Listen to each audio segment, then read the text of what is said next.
The scent of beeswax and lemon oil was sharp in the cold air of the great hall. Eleanor Vance stood at the far end of the long mahogany table, her gaze sweeping over 24 perfect place settings. Crystal goblets glittered, catching the weak afternoon light that fought through the tall windows of Blackwood Manor. For 5 years since her mother's passing, this had been her domain. She managed the staff, the accounts, the endless grinding logistics of maintaining a house that was slowly consuming itself.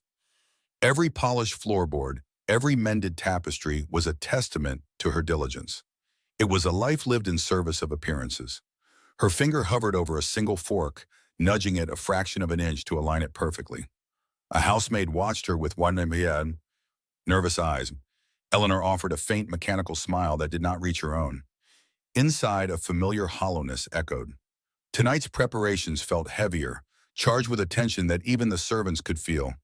The portraits of her Vance ancestors stared down from the walls, their expressions stern and unforgiving. She felt like another fixture in the room, as decorative and as trapped as the porcelain shepherdess on the mantelpiece. A footman appeared at the arched doorway, his posture ramrod straight. "My lady," he said, his voice low, "Lord Vance requests your presence in his study." The cold stone in her stomach seemed to drop. Her father's study was a room for edicts and pronouncements, not conversation. She gave a curt nod. "Thank you, Thomas." She took a slow breath, the scent of beeswax now cloying, and smoothed the front of her simple gray dress. The walk to the study was a journey through the heart of her gilded cage.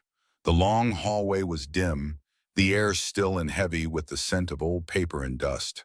The runners on the floor muffled her footsteps, making her feel like an intruder in her own home. She paused before the imposing oak door, resting her fingers on the cold iron handle to gather herself. Her heart began a slow, heavy beat against her ribs, the dull thud of dread. Taking another steadying breath, she knocked twice. "Enter!" The voice was a low rumble of authority, the sound that had shaped her entire world. Eleanor turned the handle and pushed the heavy door inward.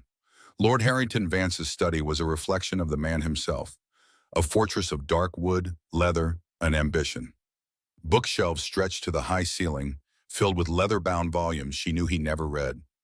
They were props, like the globe in the corner.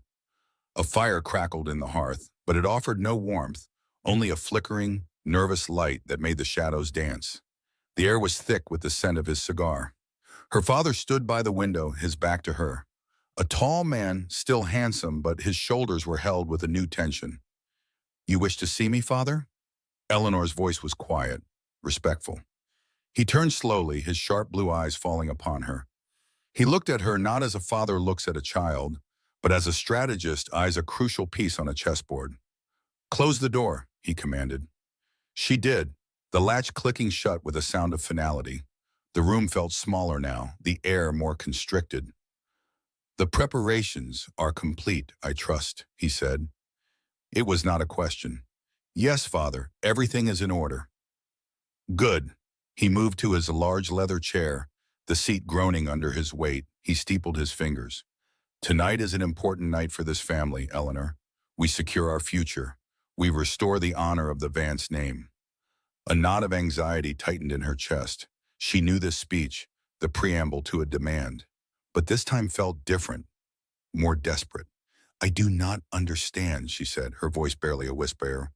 "What is this dinner truly for?" Lord Vance sighed, a sound of theatrical impatience. "For 5 years you have been responsible, useful. But a house, no matter how well managed, cannot pay its own debts." His words were cold, pragmatic. The truth of their situation was a secret shame, a rot hidden behind polished silver. He spoke of it now with chilling frankness. "Our position is more precarious than you know. The investments I made did not yield the expected returns. We are leveraged to the hilt, Eleanor. One more misstep, and Blackwood Manor itself will be forfeit." Eleanor felt the blood drain from her face. She had suspected, of course, seeing the bills tucked away at the bottom of the mail. But she had never known the true depth of the crisis. To lose Blackwood, the idea was unthinkable. "What are you saying?" she asked, her voice trembling slightly.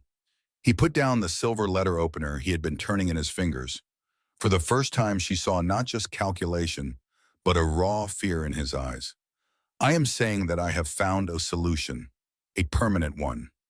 He paused, letting the words settle. Lord Ashworth has made an offer. The name hung in the air, foul and heavy. Lord Ashworth, a man twice her age with a portly figure and a reputation for cruelty. His first two wives had died young and, it was rumored, unhappy. The thought of him made her skin crawl. Eleanor stared at her father, a dawning horror spreading through her. An offer? What sort of offer? But she already knew. She could see the answer in the unyielding set of his jaw. A marriage proposal, Lord Vance stated, his voice flat. He wishes to marry you. In return, he is prepared to settle all our family debts. The room began to tilt. The fire, the books, her father's face all blurred at the edges. No, she breathed, the word a puff of air. No, father, you cannot be serious. I have never been more serious in my life. But Lord Ashworth, she couldn't speak of the rumors, of the cold dread the man inspired. She couldn't voice the visceral repulsion she felt at the thought of his touch. Her father slammed his hand on the desk. The sound was like a gunshot, and Eleanor flinched. His reputation is irrelevant. His wealth is what matters. His wealth will save us. It will save you. Save me? She cried, her voice finally breaking, the dam of her composure shattering. You would sell me to that man to pay your debts? You would sentence me to a life with him? That is not salvation. It is a cage. Life is a cage, Eleanor, he thundered, rising to his feet, his shadow looming over her. Duty is a cage. I am protecting you from poverty, from disgrace. I am giving you a life of security. I don't want security. Tears streamed down her face, hot and shameful. She rarely cried in front of him. I want a choice. He laughed, a short, bitter sound. Choice is a luxury for fools and poets. We are Vances. We do our duty. Your mother understood that.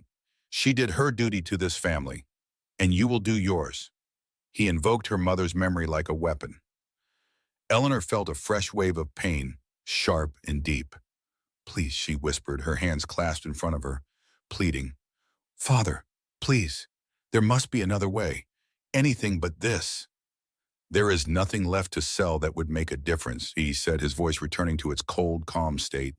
He had won. He knew it. The arrangements have been made. Tonight's dinner is to celebrate your engagement.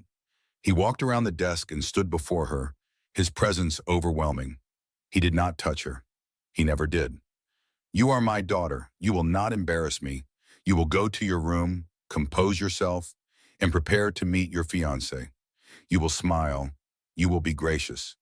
He looked down at her, his expression one of faint disgust at her display of emotion. Dry your tears. Duty does not weep. Eleanor could not speak. A sob was caught in her throat, a raw, aching thing. She stared at him, at the man who was her father, and saw a stranger. A cold, ruthless man who saw her only as an asset, a piece to be moved to ensure his own survival. The love she had once held for him, the childish hope that he might one day see her, died in that moment. It turned to ash in her chest. Without another word, she turned and walked toward the door.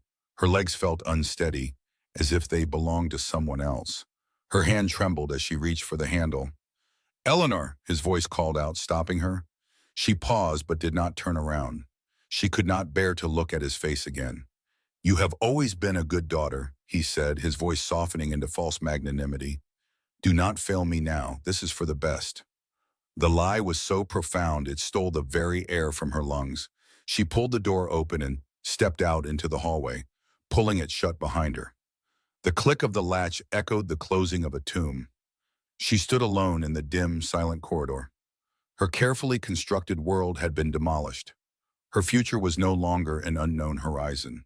It was a dark, sealed room with Lord Ashworth holding the only key. The damask wallpaper, with its pattern of repeating lifeless vines, seemed to pulse with the frantic beat of her own heart. The portraits of her ancestors watched from their gilded frames, their painted eyes holding the same cold judgment as her father's. They had done their duty. Now it was her turn. She pressed a hand to her chest, over the frantic thrumming, but she could not draw a full breath. The air, thick with old secrets, was a weight in her lungs, suffocating her. The long, narrow hallway seemed to shrink, the walls pressing in. A ragged, desperate gasp broke the silence. The polished marble floor was cold against Eleanor's cheek. For a long moment, she did not move from where she had sunk down in the hallway. Her breath came in shallow, ragged bursts, each one a tiny rebellion against the suffocating stillness of Blackwood Manor. The heavy scent of beeswax and old paper, usually a comfort, now smelled like a tomb. Her father's words echoed in the long, empty corridor, sharp and clean as the cut of a diamond. An engagement, a future sealed not with a kiss, but with a contract. The walls, lined with the stern portraits of Vance ancestors, seemed to lean in, their painted eyes judging her weakness, her silent, useless despair. She pressed her palms flat against the cool stone, trying to ground herself, to push back the rising tide of panic that threatened to pull her under. A distant sound, faint at first, broke through the fog of her thoughts, the crunch of gravel under carriage wheels. It was a sound she had been dreading all day, the sound of her cage being decorated for the slaughter. The guests were beginning to arrive. Slowly, Eleanor pushed herself up, her limbs feeling heavy and uncooperative. Her reflection in the dark glass of a nearby cabinet was a pale, haunted stranger. Her auburn hair was pinned with severe precision, not a single strand out of place. Her dress, a deep emerald silk, was a testament to a wealth they no longer truly possessed. It was all a performance, and the curtain was about to rise. She took a deep breath, then another, forcing the air into her lungs until the burning in her chest subsided into a dull ache. She was Lady Eleanor Vance. She was the mistress of this house, and she would not fall apart in a hallway where any servant could find her. Straightening her spine, she walked toward the grand foyer. The air was already changing, losing its solemn quiet.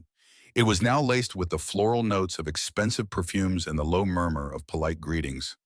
A footman, Thomas, stood rigidly by the door, his face a mask of professional calm as he announced the first arrivals. Lord and Lady Hemlock, Sir Gideon Finch and his new, much younger wife. The names washed over Eleanor, a list of players in a game she was forced to play. She moved to her father's side near the entrance to the grand ballroom. He gave her a sharp, appraising look, his cold blue eyes scanning her for any sign of her earlier distress. He found none. He gave a slight, satisfied nod. The perfect daughter, the perfect asset. "Smile, Eleanor," he murmured, his voice low and commanding, meant only for her. "Our future depends on this evening's success." His hand rested briefly on her shoulder, not a gesture of comfort, but of ownership. The weight of it was immense. She forced her lips into a gentle, welcoming curve.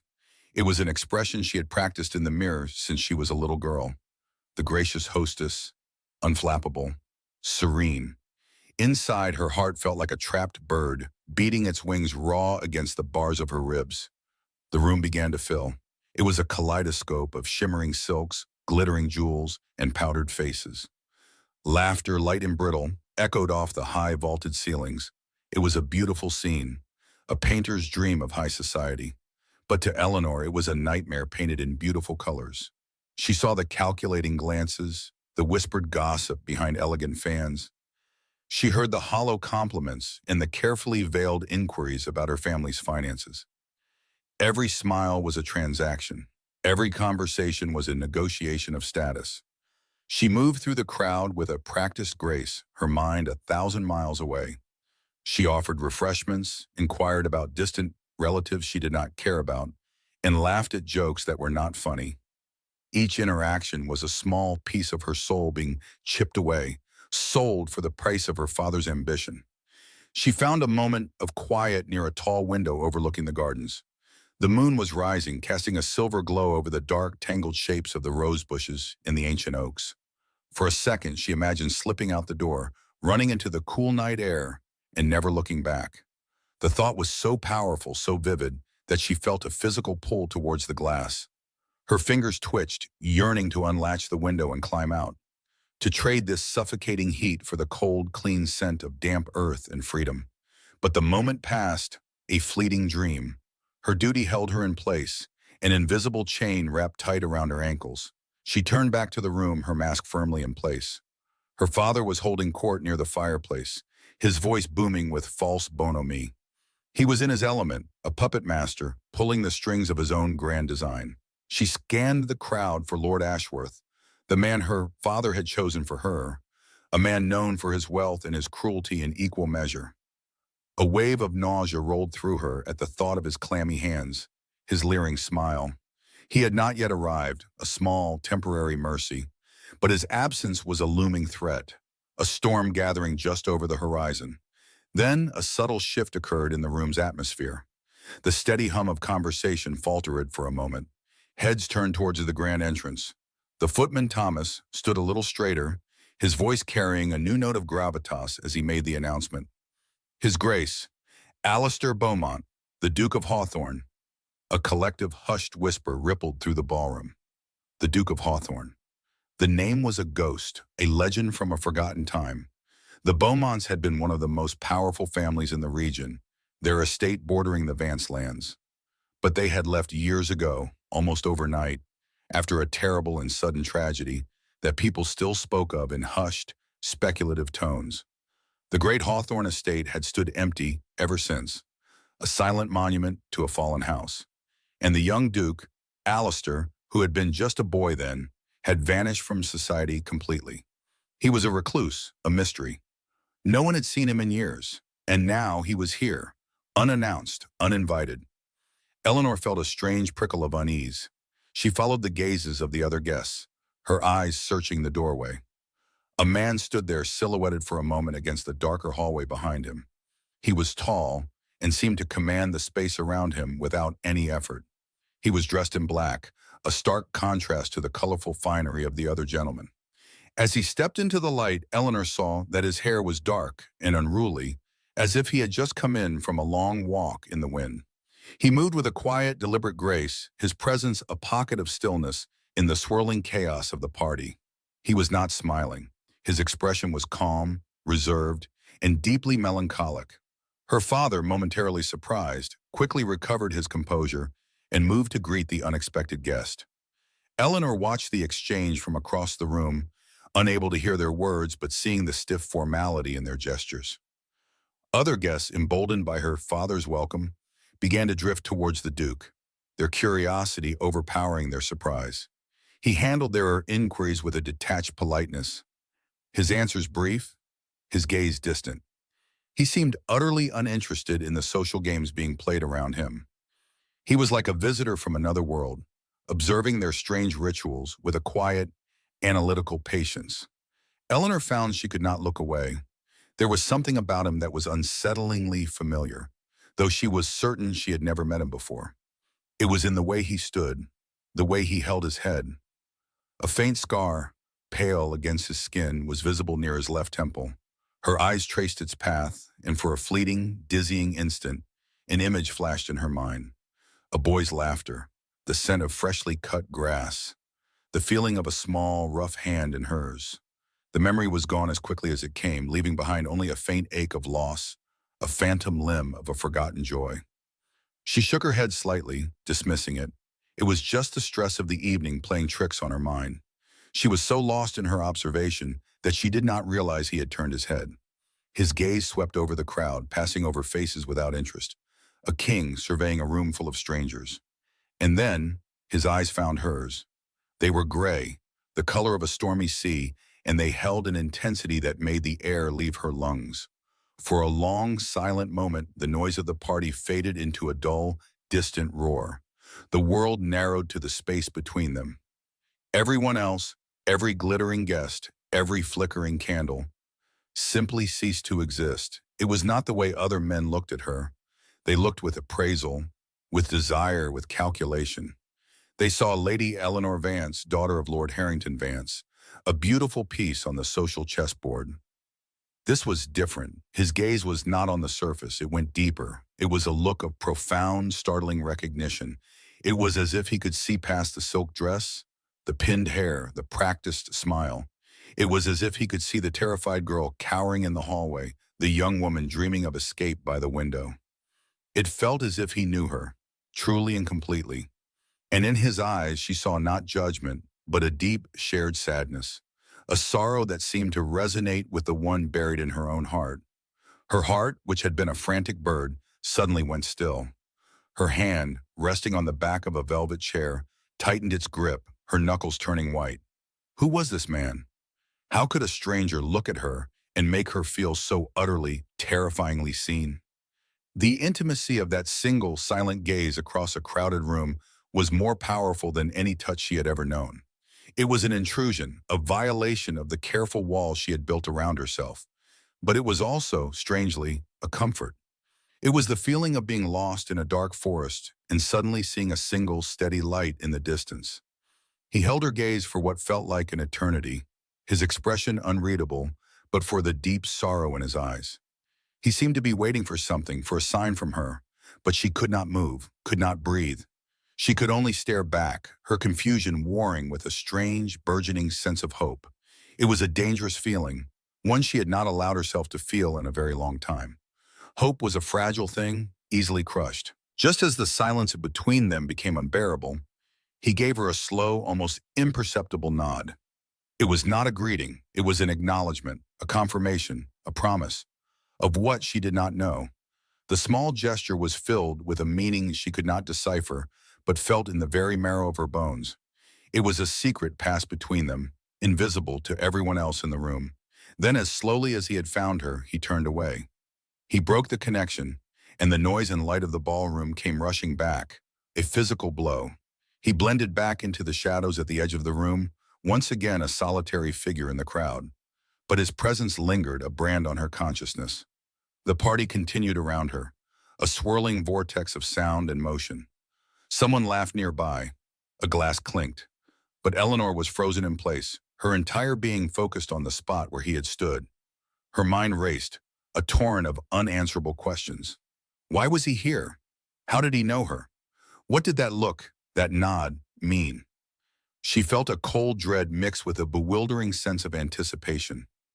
The arrival of the mysterious Duke of Hawthorne had changed something. It was as if a new piece had been placed on the board, a piece that obeyed no rules she understood. Her carefully controlled world, already fractured by her father's decree, had just been shaken to its very foundations. She was no longer just a pawn in her father's game. She was now part of another older story, one she had long forgotten, and she was deeply, profoundly unnerved. The future she had been dreading was no longer a simple, miserable line. It now had a new, unknown, and terrifying variable, and she had no idea if it was a threat or a sign of an impossible rescue. The Duke's nod was a stone dropped into the still pool of her composure. The ripples spread outwards, invisible to everyone but her. The music from the string quartet seemed to fade. The hum of polite conversation became a distant, meaningless buzz. All Eleanor could feel were his eyes, even though he had already turned away. It was not a look of appraisal, like the other men gave her. It was not a look of condescension, like her father so often did. It was a look of recognition, and that was the most terrifying thing of all. How could this stranger, this reclusive duke, who had been gone for over a decade, look at her as if he knew the name of the soul hidden behind her ribs? Her breath caught in her throat. The air, thick with perfume and the scent of beeswax candles, suddenly felt too heavy to breathe. She needed to escape. Not from the manor, not yet. She needed to escape from the noise, from the smiling masks, from the weight of 100 pairs of eyes. She needed to escape from the memory of his. With a quiet murmur to a lady standing nearby, a polite lie about checking on the kitchen staff, she slipped away from the edge of the crowd. Her movements were fluid, practiced. Years of managing this great somber house had taught her how to become a ghost in its hallways. No one tried to stop her. She was simply Lady Eleanor, the dutiful daughter, a part of the manor's machinery. She did not go towards the kitchens. She turned the opposite way, towards the grand central staircase. But she did not ascend her own chambers. Her room was no sanctuary. It was simply a more beautifully appointed cell, its windows overlooking the manicured prison of the front lawns. Instead, she took a narrow, winding service staircase tucked behind a tapestry depicting a grim hunting scene. The air grew colder with every step she climbed. The sounds of the party below grew fainter, replaced by the whisper of drafts and the creak of ancient floorboards. This was a part of the house no one used anymore. The paint was peeling on the walls, and the runners on the stairs were worn through to the bare wood. Dust motes danced like tiny sprites in the thin shafts of moonlight that pierced the grimy windows. She was heading to the north wing, the old nursery wing. She hadn't been here in years, not since she was a girl. Her father had ordered it closed after her mother's passing, declaring they had no more need for such things. It was a place of ghosts, a monument to a childhood she could barely remember. That was why she came. She needed a silence so profound it might quiet the screaming in her own head. She pushed open the heavy oak door at the end of the corridor. It groaned in protest, the sound unnaturally loud in the dead quiet. The air that met her was stale, smelling of sealed-off rooms, of forgotten things, of time itself turning to dust. The nursery was vast, larger than she remembered. Most of the furniture was draped in white dust cloths, giving the room the appearance of a strange, silent gathering of shrouded figures. A rocking horse, a small table and chairs, a looming wardrobe. They were all there, sleeping under their white blankets. Moonlight filtered through the dirt-caked panes of the large window, cast a silvery, ethereal glow across the room. It was not a warm light. It was the cold, sterile light of a forgotten memory. Eleanor walked slowly into the center of the room, her slippers making no sound on the thick layer of dust that coated the floor. She ran a hand over the top of a shrouded shape that she knew was a dollhouse. The cloth was cool and slightly gritty beneath her fingertips. There was no sense of nostalgia here. Her childhood was a fog, a collection of vague feelings and broken images with no story to connect them. She remembered duty. She remembered lessons. She remembered the weight of her father's expectations, a cloak she had worn for so long it felt like her own skin. But joy, laughter, the easy, thoughtless happiness of a child, that was a language she did not speak. And yet, something had pulled her here, an invisible thread tugging at a place deep inside her she did not know existed. Her gaze fell upon a large, unadorned wooden chest tucked beneath the window. It was not covered like the other furniture. It sat there, plain and sturdy, its dark wood absorbing the moonlight. The toy chest. She moved toward it as if in a dream. She knelt on the dusty floorboards, her silk gown pooling around her like dark water. She rested her hands on the lid. The wood was cool and smooth, worn down by time. She could not remember the last time she had opened it. Perhaps she never had. Perhaps it was always just a part of the room, another piece of silent furniture. But tonight it felt different. It felt like a lock, and she suddenly, desperately, needed to know what it held. Her fingers found the edge of the lid. She hesitated, a strange fear fluttering in her chest. A fear of the unknown, a fear of what she might find, or worse, what she might not. Taking a shallow breath, she lifted the lid. It opened with a long, mournful creak that echoed in the silent room. The smell that rose from within was a mix of old cedar and something else, something faintly sweet, like dried flowers. Inside, it was a jumble of forgotten treasures. A doll with a cracked porcelain face and one missing eye stared up at her. There were polished stones, a set of wooden building blocks, a tangle of faded ribbons. Her fingers drifted through them, touching things that should have been familiar but felt utterly alien. These were the artifacts of a life lived by someone else, a girl named Eleanor Vance, who she no longer knew. A deep, aching sadness washed over her, a grief for a childhood she couldn't even properly mourn because she could not recall it. Her hand stopped. Her fingers had brushed against something small and hard, nestled beneath a folded piece of velvet. It was wood, but a different kind, lighter, smoother. A current of recognition, faint but sharp, shot up her arm. She did not see it, she only felt it. The shape was instantly known to her. Her fingers closed around it, her knuckles turning white. Slowly, she drew her hand from the chest. She opened her palm and stared at the object resting there. It was a bird, a small, carved wooden finch. Its lines were simple, almost crude, yet it was rendered with an unmistakable tenderness. The wood was pale, almost white, and worn so smooth in places it shone in the moonlight. Its tiny head was cocked to one side, as if listening for a song. She lifted it closer, turning it over and over. There were no markings, no initials, just the bird. But as her thumb traced the curve of its wing, a jolt went through her. It was not a thought. It was a flash, a blinding, searing fragment of a memory, so vivid it made her gasp. Sunlight, blazing warm sunlight on her face, the dizzying scent of freshly cut grass and damp earth, and laughter. A boy's laughter, clear and bright, echoing in the open air. It was a sound of pure, unbridled joy. She could almost feel the vibration of it in her own chest. Then another flash, green, an endless expanse of green, and a hand, a boy's hand, larger than her own, pointing up at the skid, a flash of gray eyes crinkled at the corners with mirth. The memory was gone as quickly as it came, leaving her breathless and shaking. Her heart was hammering against her ribs, a wild, panicked drum. She stared at the finch in her hand, her vision blurring. Tears welled in her eyes, hot and sudden, and began to trace cold paths down her cheeks. She did not know why she was crying. The flash of memory had not been sad. It had been beautiful. It was the most beautiful thing she had ever felt.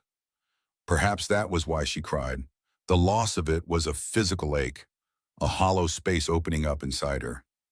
Who was he? Who was the boy with the laughing eyes? And why did the thought of him feel like coming home? She clutched the wooden bird, pressing it so hard into her palm that its edges dug into her skin. This little object, this tiny, insignificant piece of wood held a piece of her. A piece she had not known was missing. It was a key, and it had just unlocked a door to a room inside her that had been sealed for a lifetime.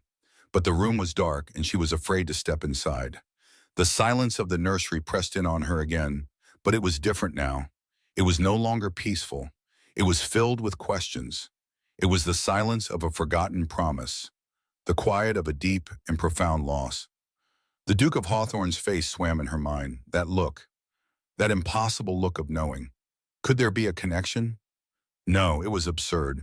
His family had left when she was just a child. Their lands were on the other side of the county. He was a stranger. She looked around the room of ghosts at the shrouded furniture in the cold moonlight.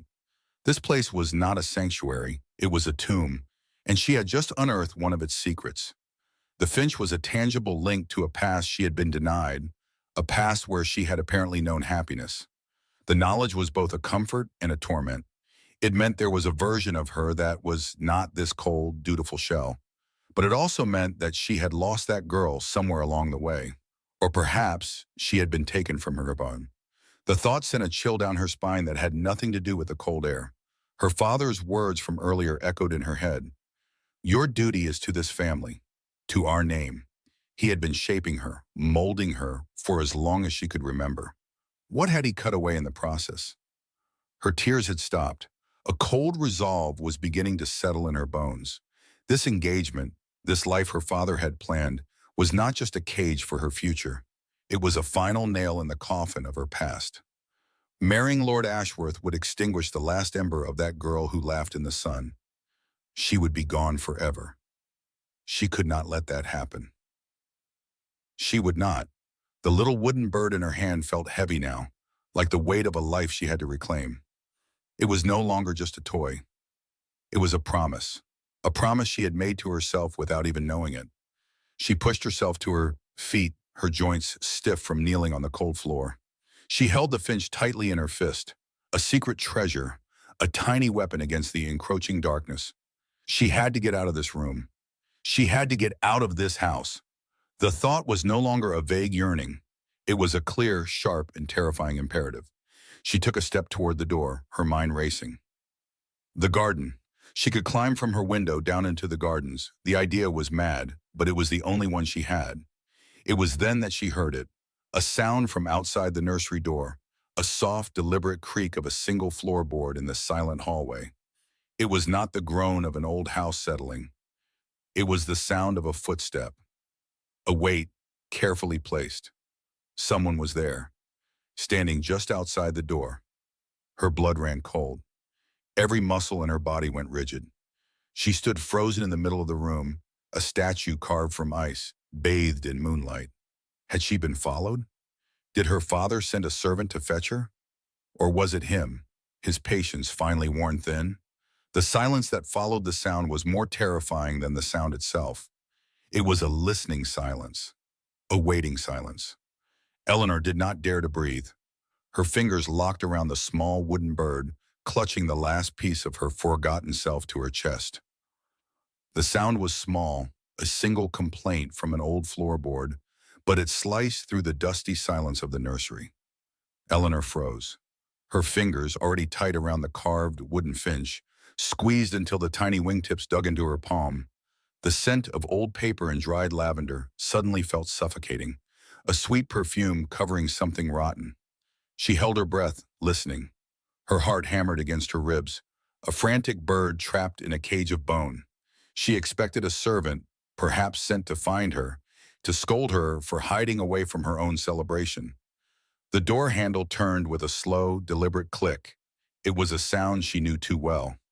Not the brisk turn of a maid in a hurry, nor the uncertain fumble of a lost guest. It was the sound of ownership. The sound of her father. The door swung inward, and Lord Harrington Vance filled the frame, his tall silhouette blocking the dim candlelight from the hall. He did not look angry. He looked worse. He looked disappointed, a cold, polished expression that had always been more terrifying than any rage. His sharp blue eyes took in the scene in an instant. His daughter, his asset, hiding among forgotten toys and ghosts of childhood. He stepped into the room, his polished shoes silent on the faded rug. He surveyed the dusty rocking horse, the small, empty cradle in the corner, his lip curling just slightly. "This is where you are," he said. His voice was not a question. It was a statement of fact, layered with disapproval. "While our guests are waiting, while your future is being toasted downstairs, you are in here, with the dust and the memories of things long gone."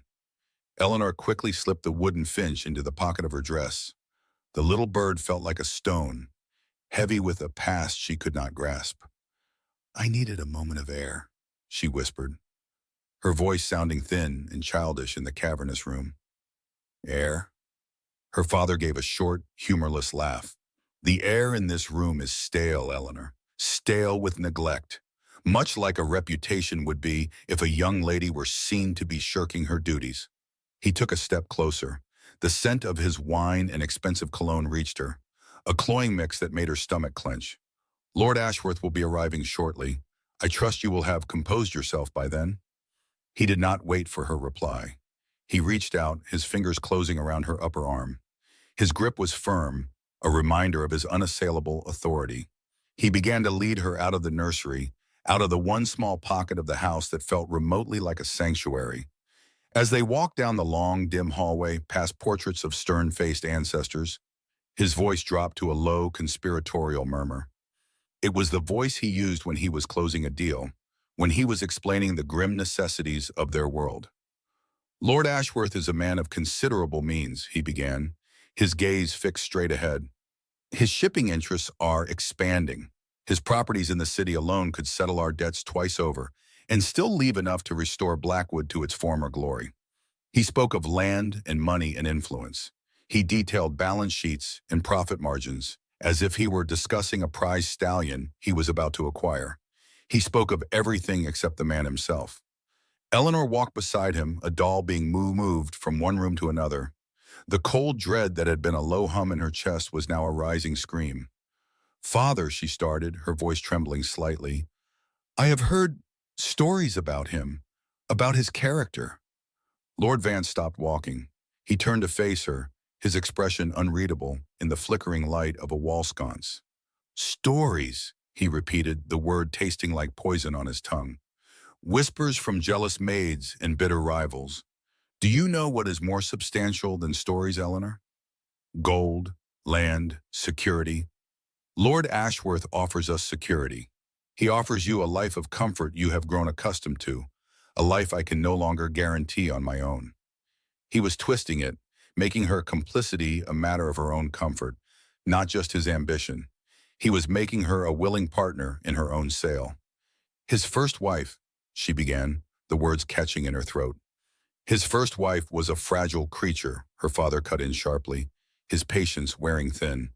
"She was not suited to the pressures of a high station. You are different. You are a Vance. You are strong. You have been raised to understand duty."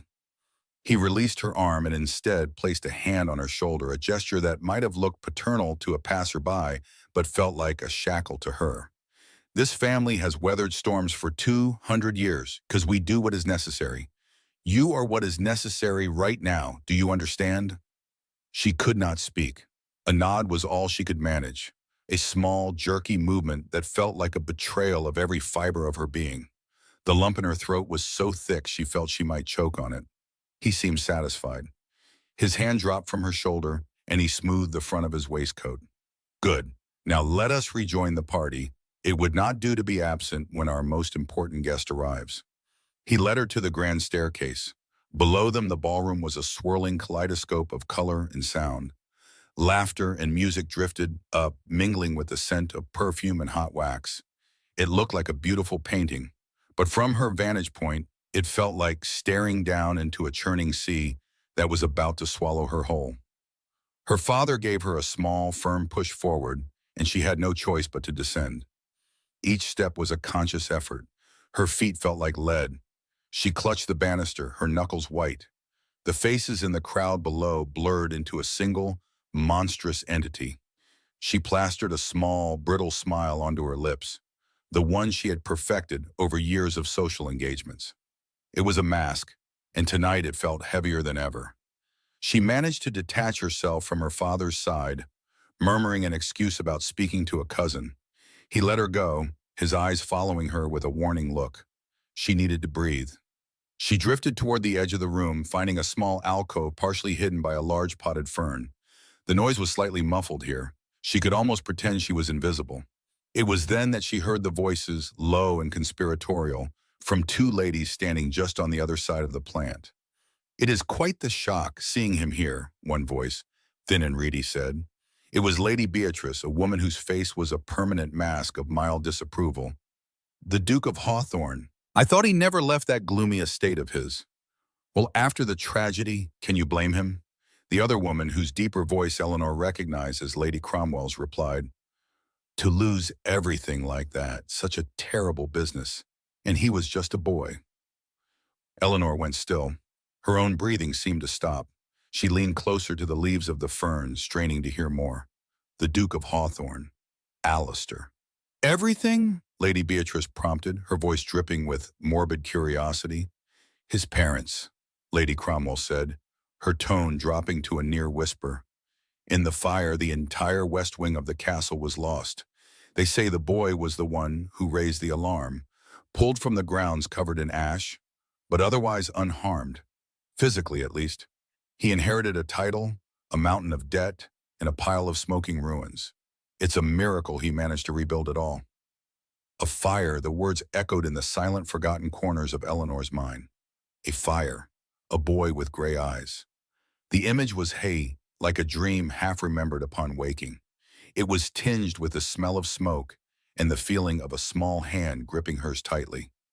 A sense of profound, bottomless loss washed over her, a grief that was not her own but felt achingly familiar. She pressed a hand to her chest, right over the pocket where the wooden finch rested. She scanned the crowded room, her eyes searching for him. She found him standing near the French doors that led to the terrace, a solitary figure in a sea of color. He was staring out into the darkness, his back partially to the room. The candlelight caught the faint scar near his temple. He looked impossibly lonely. He was not just a mysterious duke who had given her a strange, knowing nod. He was a survivor, a boy who had walked through fire and come out the other side alone. Something inside her, a forgotten chord of empathy, resonated with that loneliness. It was a pain she felt she knew. Before she could process the thought, before she could understand this strange, spectral connection she felt to a man she supposedly did not know, a new voice cut through the din of the party. It was the major domo, his voice booming from the entrance to the ballroom, imbued with an importance reserved for only the most esteemed guests. "Announcing Lord Ashworth." A ripple went through the crowd. Conversations paused, heads turned. A path seemed to open up in the center of the room as if by magic. Eleanor's blood ran cold. The warmth of the room vanished, replaced by an icy dread that started in her stomach and spread through her veins. Her view was blocked for a moment by a man in a garish waistcoat, and then he moved, and she saw him. Lord Ashworth stood in the doorway, basking in the attention. The outline's description was an understatement. He was a portly man, his expensive coat stretched taut across a burgeoning midsection. His face was fleshy and red, with a sheen of perspiration on his brow, despite the cool night air. His hair was thinning and slicked down with some kind of oil that caught the light. But it was his smile that made the nausea rise in Eleanor's throat. It was a wide, wet, leering smile. His small, dark eyes were not smiling. They scanned the room with a quick, appraising glance, like a merchant inspecting goods at market. And then they found her, his eyes locked onto hers from across the expanse of the ballroom. The smile widened, becoming even more predatory. He saw her, tucked away in the shadows, and his gaze was one of blatant, undisguised ownership. He was not looking at a woman he hoped to court. He was looking at something he had already purchased. In that single horrifying moment, the abstract threat of her future became a living, breathing reality, standing just 50 feet away. The air left her lungs. The room began to tilt, the cheerful music warping into a discordant, mocking tune. She wanted to run. She wanted to turn and flee back to the nursery, back to the dusty silence, back to the world of ghosts and forgotten things. But she was frozen, pinned in place by his gaze, by the collective stare of every guest in the room, by the crushing weight of her father's ambition. A hand landed on her arm. She flinched, a small, violent shudder, before she realized it was her father. He had materialized beside her, his own smile broad and triumphant. He had seen Lord Ashworth's arrival. He had seen the way the man looked at his daughter, and he was pleased. "There he is," Lord Vance murmured, his voice thick with satisfaction. He gave her arm a gentle tug, urging her out from behind the fern. "Come, Eleanor, let us go and greet him." She could not move. Her feet were rooted to the floor. "Father, please," she breathed, the words barely a whisper. "I cannot." His smile did not falter, but his eyes turned to chips of ice. His grip on her arm tightened, the pressure a sharp, painful warning. "You can," he said, his voice a low, dangerous growl meant for her ears alone. "And you will." He began to propel her forward through the crowd that parted for them like a curtain. Every eye was on her. She could feel their stares like physical blows. She saw pity in some, envy in others, and morbid curiosity in most. She was the sacrificial lamb being led to the altar of her family's salvation. Lord Ashworth was moving toward them now, his short legs carrying him with an unnerving eagerness. He held out a hand, his fingers thick and adorned with a large, ostentatious ring. They met in the center of the room. The music seemed to swell around them, a grand celebratory score for her own private horror. "Lord Vance!" Ashworth boomed, his voice as unpleasantly moist as his smile. "A wonderful evening, truly wonderful." He then turned his full attention to Eleanor, his eyes roving over her from head to toe in a way that made her skin crawl. And this must be the lovely Lady Eleanor, more beautiful than the stories even say. He took her hand. His touch was clammy and possessive. She had to fight the instinct to snatch her hand away. Her father's presence at her back was a rigid wall, preventing any retreat. "My daughter, Eleanor," Lord Vance said, his voice ringing with pride. He placed his other hand on her shoulder, his fingers digging into the delicate fabric of her dress and the flesh beneath. The grip was like iron, a vice holding her in place. He leaned in, his breath warm against her ear, his voice a triumphant whisper that sounded like the closing of a coffin lid. "Smile, daughter. Your future is here." The word was a command, not a suggestion. Smile. His fingers were a cage around her shoulder, holding her in place beside the man who would own her future. Lord Ashworth's breath was shallow and smelled faintly of wine, his eyes roaming over her as if she were a horse he was considering for purchase. The noise of the ballroom was a physical weight, 100 conversations blending into a meaningless roar. Laughter sounded like breaking glass. The light from the chandeliers felt hot and interrogating, exposing her like a specimen under a lens. Eleanor forced her lips into a shape that might pass for a smile, but it felt brittle, a piece of porcelain ready to shatter. She could feel the stares of the gaze, their polite curiosity, their silent calculations. Lord Vance's daughter, a fine match, a necessary one. Each glance was a nail in the lid of her coffin. She needed to breathe. The air here was thick with perfume and expectation, and it was choking her. Her father was now deep in conversation with another lord, his grip finally relaxing. It was now or never. She murmured something about the heat, a forgotten fan, anything. Lord Ashworth barely seemed to notice, his attention already snagged by a passing tray of champagne.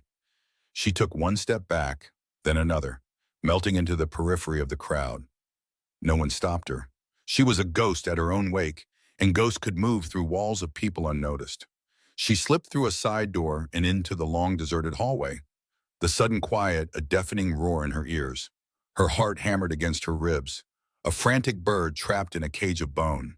She leaned against the cool plaster wall, pressing her forehead to its surface, gasping for the still, stale air of the corridor.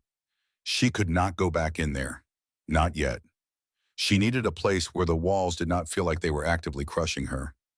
There was only one such room in Blackwood Manor, the library. It was her only true sanctuary, a silent kingdom of paper and ink where she could disappear for hours.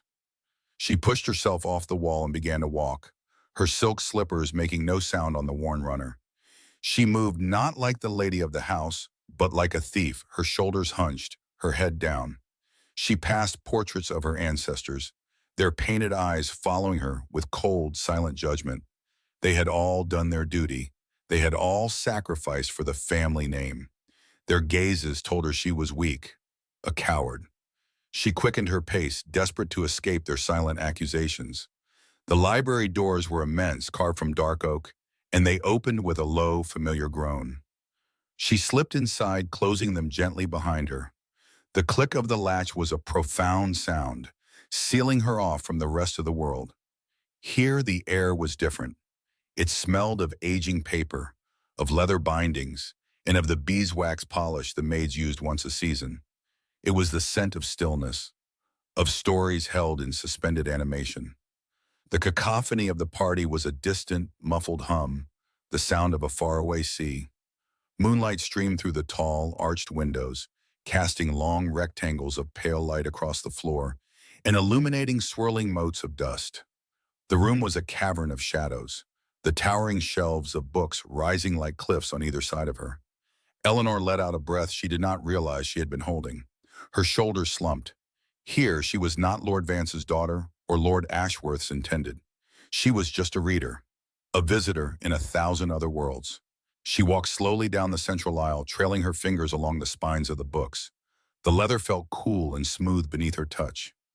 History, philosophy, poetry. Each volume was a locked door to another life, another time. She could pull one down and for a few hours cease to be Eleanor Vance. She could be a queen in a forgotten kingdom, a scholar on a long journey, or a simple girl living in a cottage by the sea. The possibility was a balm to her frayed nerves.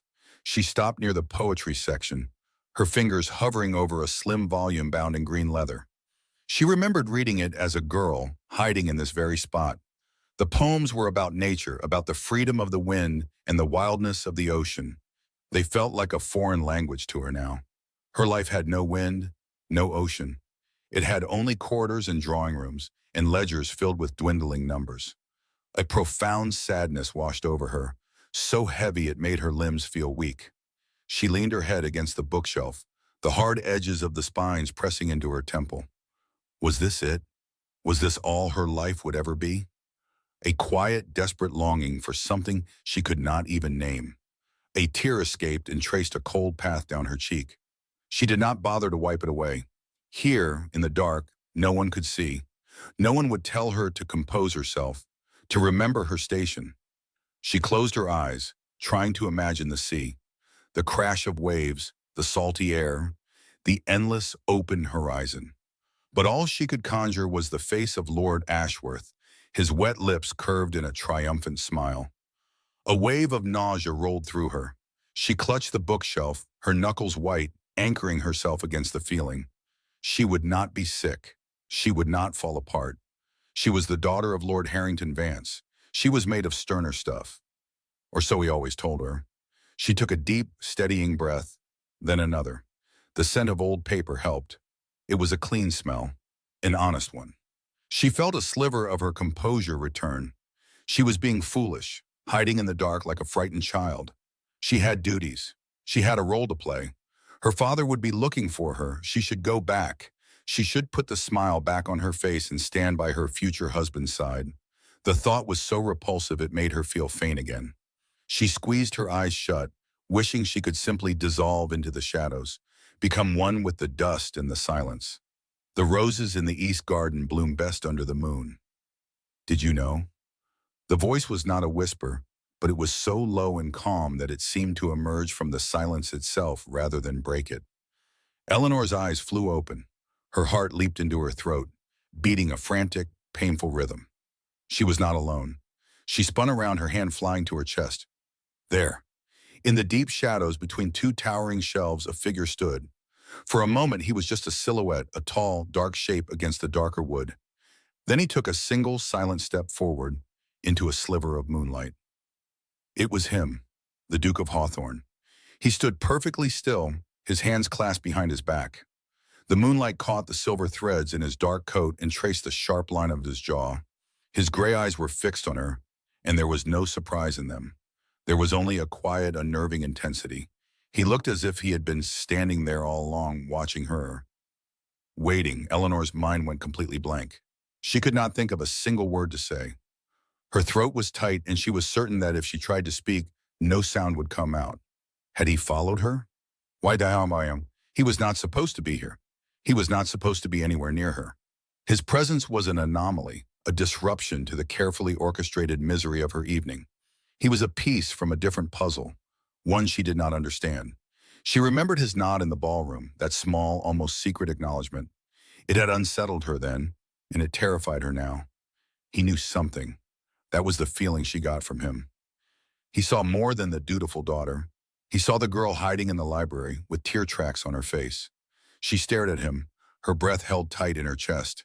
His question echoed in the silent room. The roses in the East Garden. It was such a strange thing to say, a piece of trivia about horticulture delivered in the dead of night in a silent library. It made no sense, and yet it felt intensely significant. It felt like a code she was meant to understand. The East Garden.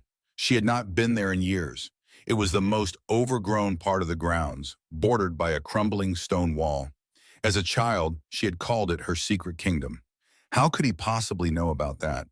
His family had left when she was just a girl. Her memories of that time were fragmented, like a shattered mirror. She could recall feelings, scents, the warmth of the sun, but very few faces or facts. She could not remember him. Not really. She only remembered the whispers about the tragedy that had sent his family away, the sudden emptiness of the neighboring estate. Alistair Beaumont took another slow step forward. He did not smile. His expression remained one of solemn, patient observation.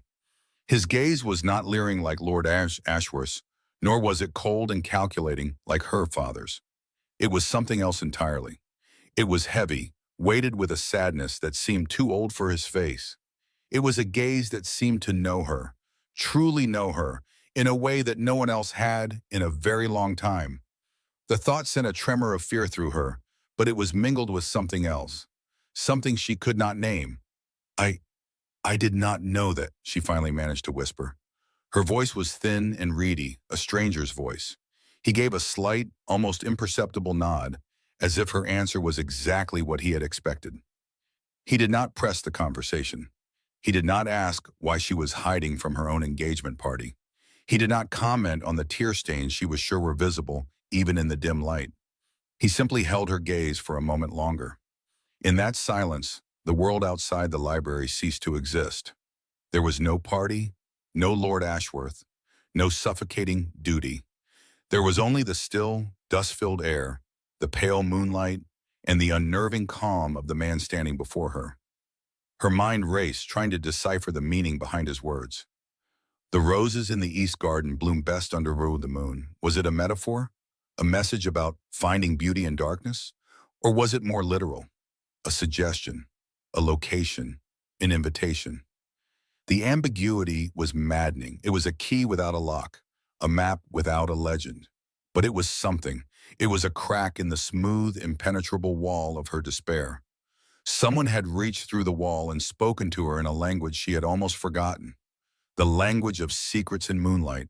She realized she was still clutching the bookshelf, her body tense like a cornered animal. Slowly, deliberately, she made herself relax her grip. She straightened up, trying to gather the tattered remnants of her composure. She was Lady Eleanor Vance. She should not be cowering in the shadows. She met his gaze directly, lifting her chin slightly. She would not let him see her fear.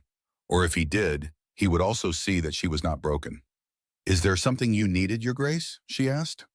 The formal title felt absurd on her lips, a piece of social armor that offered no real protection. For a long moment, he did not answer. He just watched her, his gray eyes searching her face. It felt as if he were reading every thought, every fear, every desperate hope she had ever had. The intensity of his scrutiny was almost a physical touch, and a strange warmth spread through her chest. It was not the heat of embarrassment or the fire of anger. It was something gentle, something akin to recognition. Then he finally blinked, breaking the spell. The deep sadness in his eyes seemed to lift for a fraction of a second, replaced by something she could not interpret. He then did something completely unexpected. He simply turned. Without another word, without a bow or any other social formality, he began to walk away. He moved with the same unnerving silence he had maintained while standing still. He walked past the end of the bookshelf and headed toward the main doors, his tall frame a moving shadow in the moonlight. He did not look back. He did not offer any explanation for his strange appearance or his even stranger words. He had said what he came to say. Eleanor stood frozen, watching him go. She could not believe it. He was just leaving. The encounter, which had felt so momentous, so charged with unspoken meaning, was over in a matter of seconds. It was like waking from a vivid dream. You are left with the powerful feeling of it, but the details immediately begin to fade. The massive oak doors groaned open and then clicked shut behind him, plunging the library back into absolute silence. She was alone again. But everything was different. The silence was no longer empty. It was filled with the echo of his low voice. The shadows no longer felt menacing. They felt full of possibility. She brought a trembling hand to her cheek. It was still damp. She looked around the vast, silent room, at the moonlight painting the floor. The roses in the east garden. The words repeated in her mind, a quiet, insistent refrain. It was not a piece of trivia. It was a message. She was sure of it now. A message meant only for her. Her heart, which had been hammering with fear, was now beating with a different rhythm. It was still fast, still strong, but it was no longer the frantic beat of a trapped thing. It was something else. A surge of what? She didn't have a name for the feeling. It was terrifying because it was unfamiliar. It was a spark of warmth in the endless, cold winter of her life. He had seen her in a room full of people who looked at her and saw a pawn, a prize, or a disappointment. He had seen her, and he had spoken to her. He had offered her a single cryptic sentence, and in doing so, he had offered her the one thing she thought she had lost forever. He stepped past her without another word, leaving her heart pounding with a mixture of fear and a strange, unfamiliar hope. The hope was a dangerous, flickering candle in a vast and drafty hall. It was so small, so fragile, that the slightest breath of reality could extinguish it completely. After the Duke of Hawthorne left her in the library, Eleanor stood frozen, her heart a frantic drum against her ribs. His words about the roses, spoken in that low, calm voice, were a strange and beautiful secret in a world that had none. They were a key to a door she could not see, a promise of a place where things might bloom differently, away from the harsh, unforgiving sun of her father's expectations. But the moment was fleeting. The house, with its oppressive silence and heavy air, soon closed in again, and the small flame of hope guttered, threatening to die. An hour later, she was in her chambers, a maid named Sarah pulling the laces of her gown. The dress was a masterpiece of ivory silk and silver thread, a gown meant for a celebration. But to Eleanor, it felt like a shroud. Each tug of the corset strings was a deliberate tightening of her cage, squeezing the air from her lungs, molding her into the shape her father required. The fabric was cold against her skin, the delicate lace at her collar scratching her throat like tiny, insistent claws. Sarah, oblivious, chattered on about the splendor of the party, the quality of the champagne, the importance of the night. Her voice was a meaningless buzz, like a fly trapped against a window pane. Eleanor stared at her reflection in the tall, silver-framed mirror. The woman looking back was a stranger. Her face was pale, her hazel eyes large and dark in the candlelight. Her auburn hair had been swept up and pinned with merciless precision, adorned with small, tasteful pearls that looked like frozen tears. She was a perfect, polished doll, ready to be placed on a shelf. She was Lady Eleanor Vance, an asset, a prize when she was not the girl who had once known how to climb trees, not the girl whose name was once simply Ellie. The wooden finch, tucked safely into a small, hidden pocket sewn into the seam of her gown, felt both impossibly heavy and blessedly real against her thigh. It was the only part of her that felt true. "There, my lady," Sarah said, her voice filled with admiration. "You look like a queen." Eleanor did not feel like a queen. She felt like a sacrifice. She watched her reflection give a small, tight smile that did not reach her eyes. The gesture was automatic, a reflex honed by years of practice. She had to hold herself together for just a little longer. The thought was a cold, hard stone in her stomach. What would happen after tonight? After the announcement was made? After her hand was formally promised to Lord Ashworth? The small hope ignited by the Duke would be gone forever, not just extinguished, but its ashes scattered to the wind. She thought of his gaze, intense and quiet, seeing something in her that no one else had bothered to look for in years. Had he been warning her? Or had he simply been making conversation? The uncertainty was a torment. The door to her chamber opened without a knock. Her father stood on the threshold, tall and imposing in his formal evening attire. His silver hair was perfectly combed, his blue eyes sharp and appraising.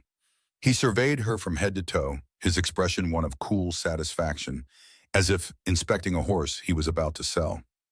"Excellent," Lord Vance said, his voice a low rumble that vibrated through the floorboards. "You look the part. Lord Ashworth will be most pleased." He offered her his arm. His touch was not warm or fatherly. It was firm and proprietary. It was the grip of ownership. Eleanor placed her gloved hand on his forearm, the fine kid leather doing little to soften the feeling of being led. Sarah curtsied low as they departed, her face beaming. Eleanor wanted to tell her not to smile, that there was nothing to celebrate, but the words were trapped behind her teeth. They walked down the long, echoing gallery toward the grand staircase. The portraits of her ancestors watched them pass, their painted eyes seeming to follow her with stern, judgmental gazes. Each one had done their duty. Each one had upheld the family name, sacrificed their own desires for the good of the Vance legacy. Now it was her turn. The muffled sounds of the party below grew louder with every step, a wave of noise and forced merriment rising to meet her. It sounded like a monstrous, laughing beast waiting to devour her. Her father spoke again, his voice low and conspiratorial. "Remember your purpose tonight, Eleanor. Lord Ashworth's fortunes will erase our debts. He is a man of influence. With his backing, this family will rise again. Everything depends on this." She said nothing. She simply focused on placing one foot in front of the other, on keeping her spine straight, on breathing. In, out. A slow, controlled rhythm that kept the panic at bay. She thought of the Duke's words again. The roses in the East Garden bloom best under the moon. Why had he told her that? It was a piece of a puzzle she couldn't solve. A whisper of another world just beyond the walls of this one. A world of gardens and moonlight, not stuffy ballrooms and strategic alliances. As they reached the top of the staircase, the full force of the party hit them. The ballroom was a sea of shimmering silks, dark coats, and flashing jewels, all bathed in the warm, dancing light of 100 candles. The air was thick with the scent of beeswax, expensive perfume, and hot, stagnant air. The string quartet in the corner sawed away at a sprightly tune that felt like a mockery of her own leaden heart.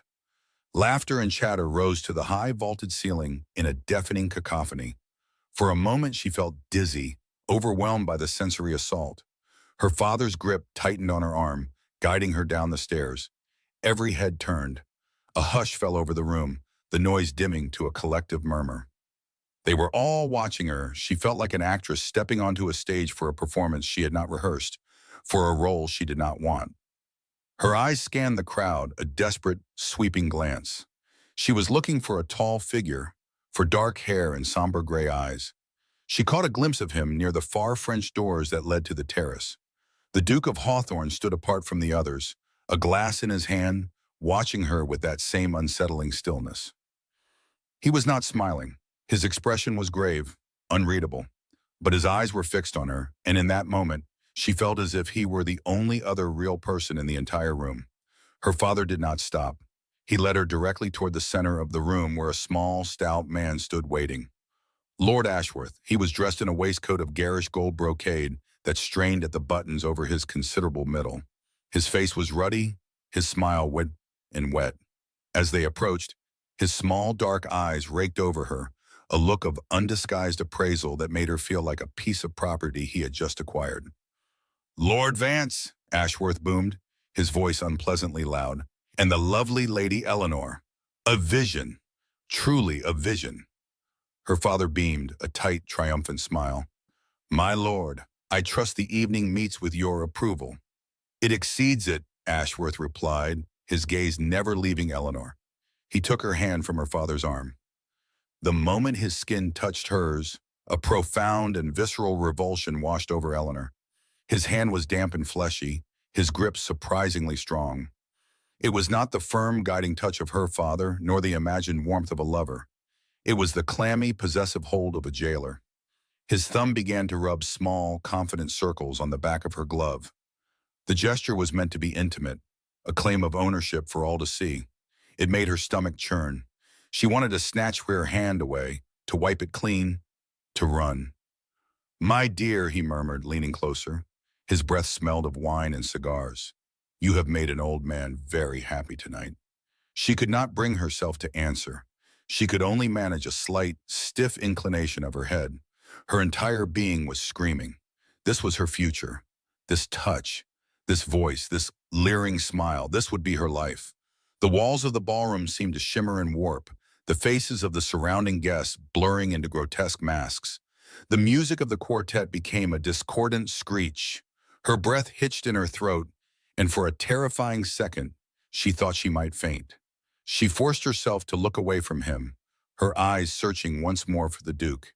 He was still there by the doors, watching. He had not moved.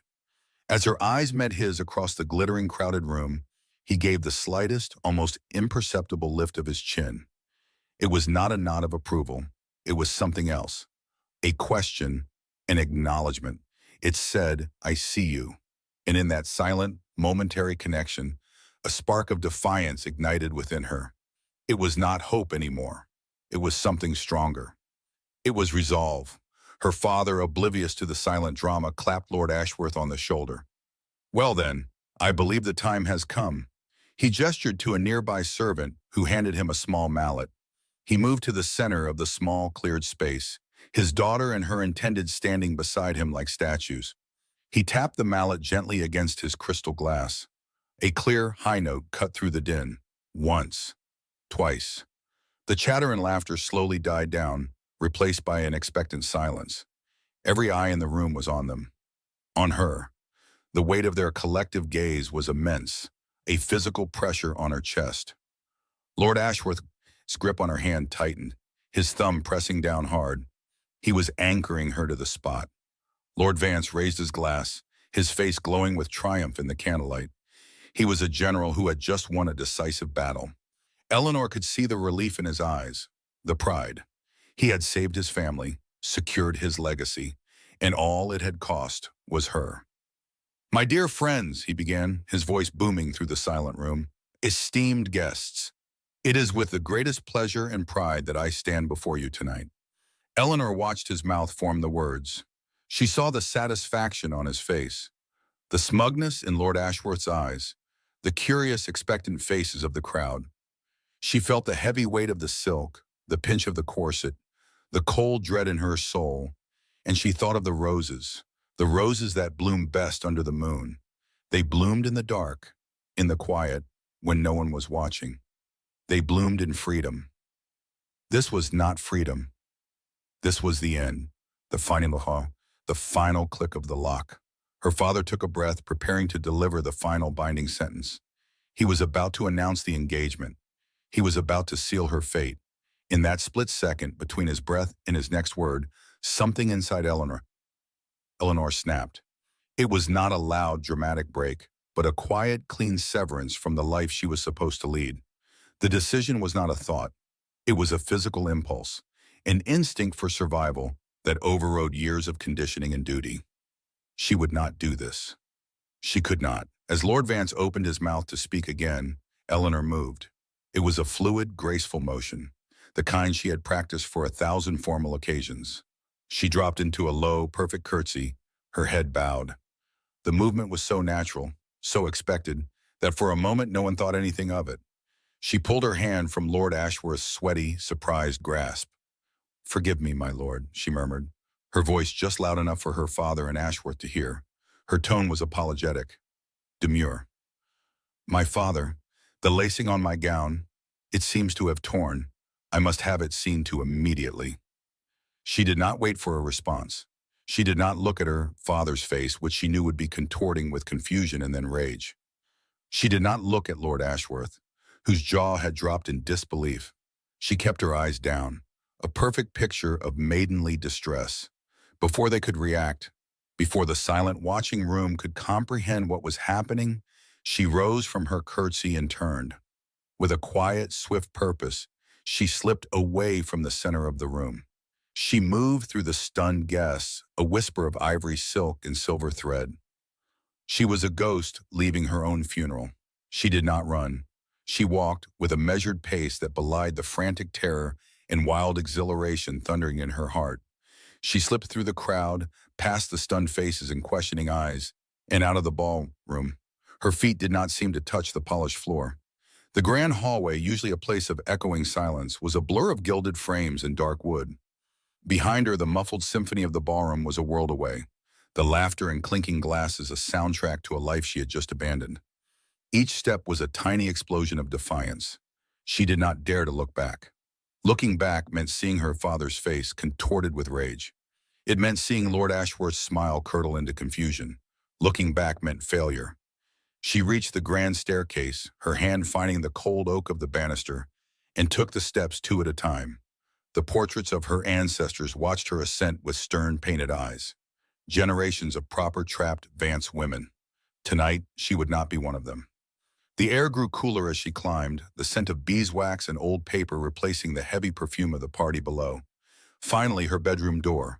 Her fingers fumbled with the cold brass handle, her hands trembling so violently it took 2 attempts to turn it. She stumbled inside, slammed the heavy door shut, and twisted the key in the lock. The click was a sound of absolute finality. A sob escaped her lips, a ragged, ugly sound that tore through the curated silence of her life. She had done it. She had walked away from the toast, from the contract, from the man who would own her. The consequences would be devastating. But in that moment, all she could feel was the world-terrifying thrill of a single decisive action. The room was bathed in the pale glow of the full moon. It streamed through the tall, open window, painting a silver rectangle on the dark wooden floor. She crossed to it, her movements slow, as if wading through deep water. The night air was cool on her flushed skin, carrying the scent of damp earth and the heavy perfume of night-blooming jasmine from the garden below.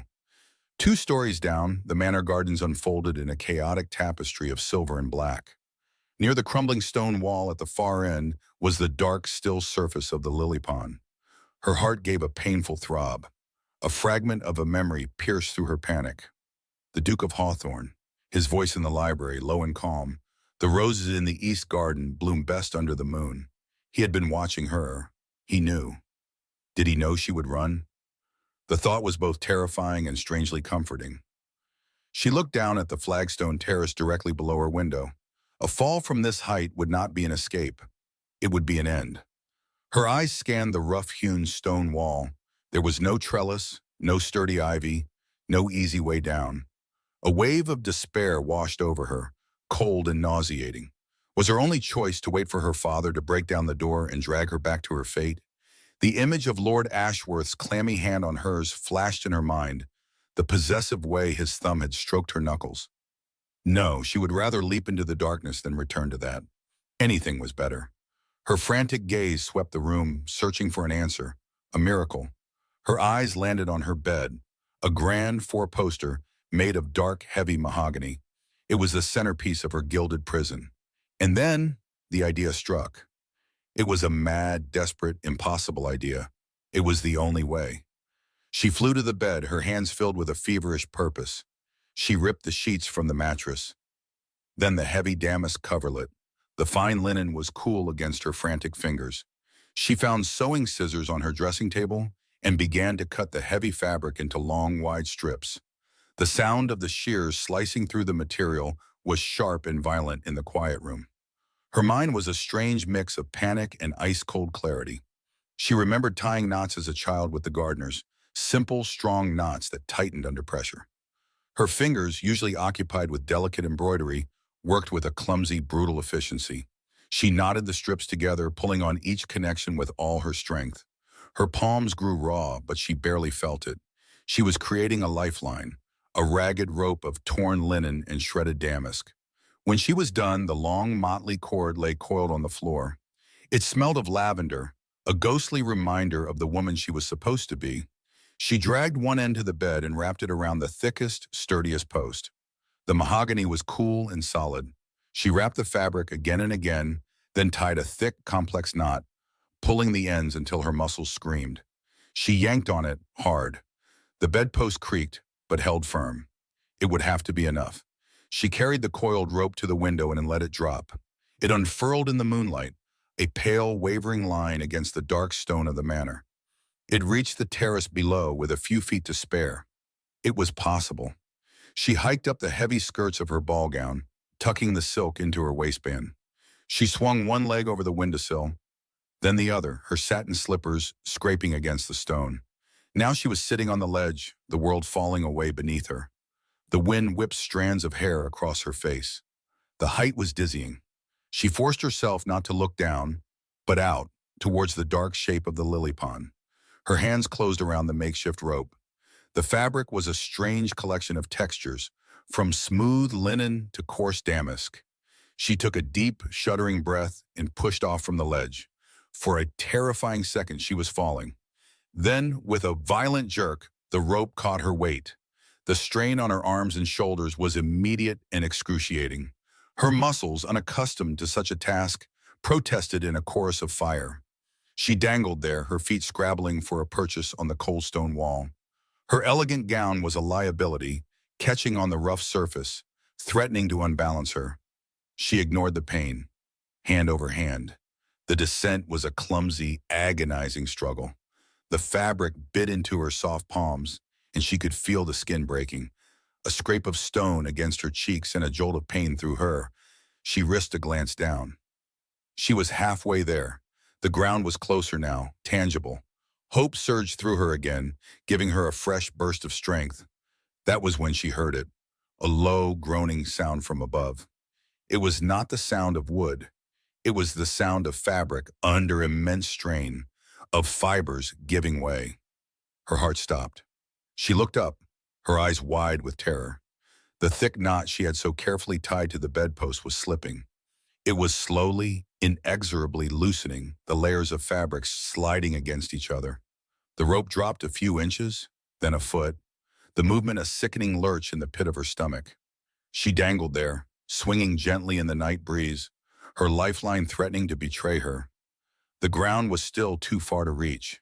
There was only the groaning knot, the rough fabric in her bleeding hands, and the vast empty space below.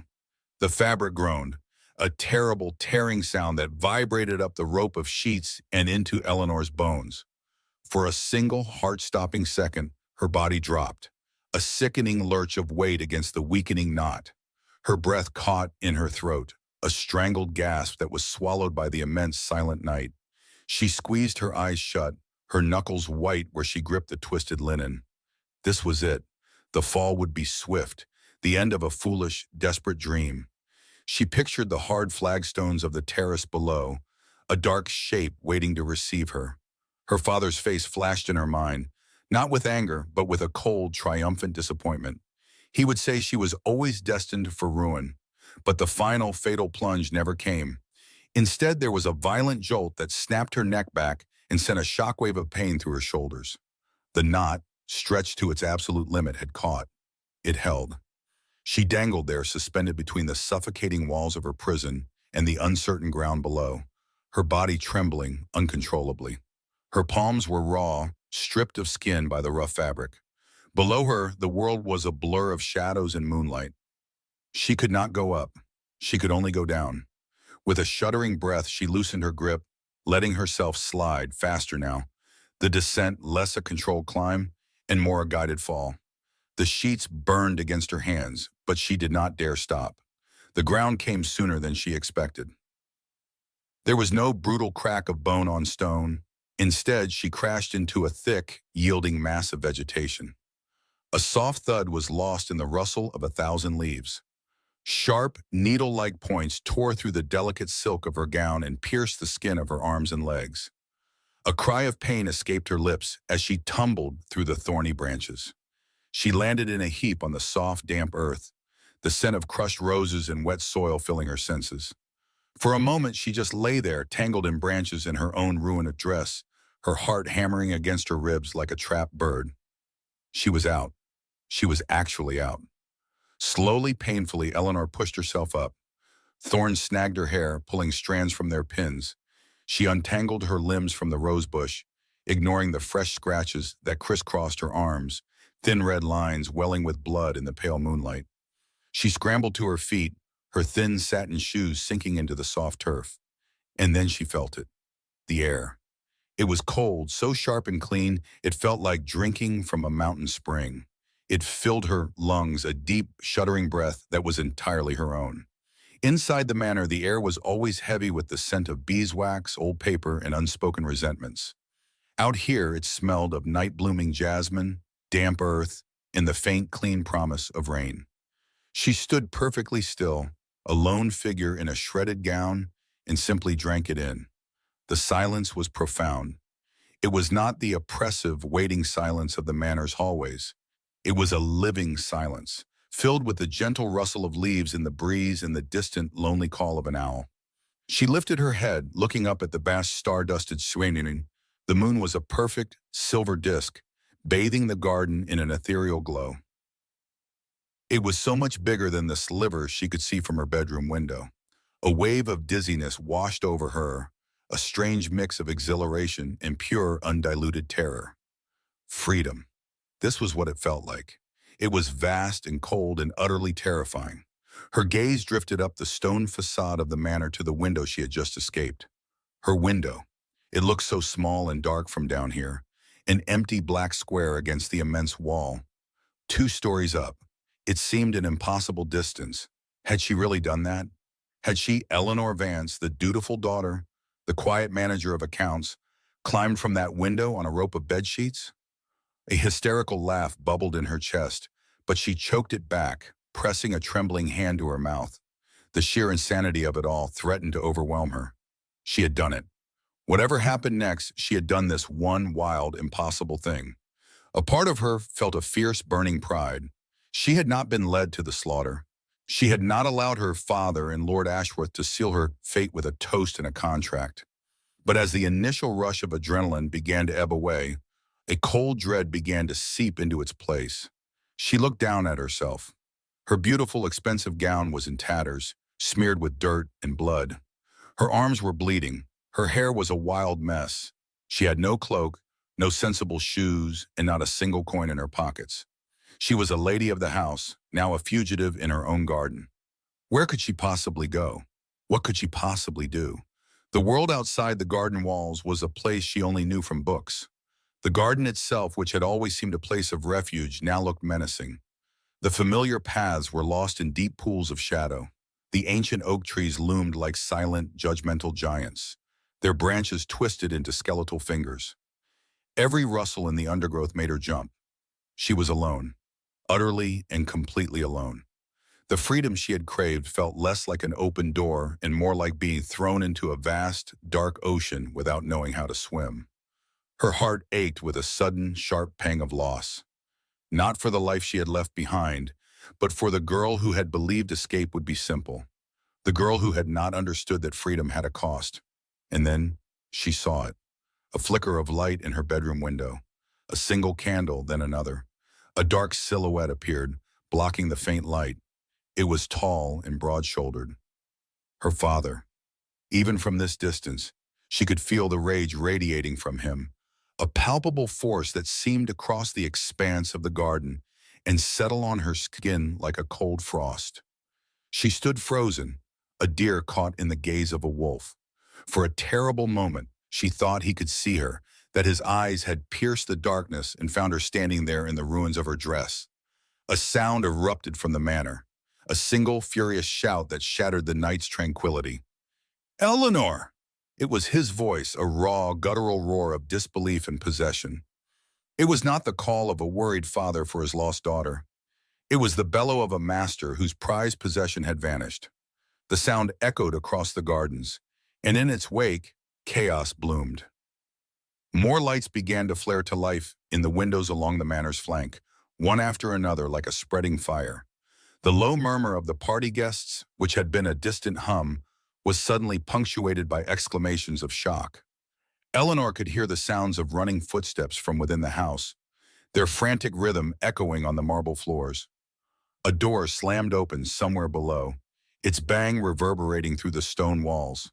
Voices called out, confused and alarmed.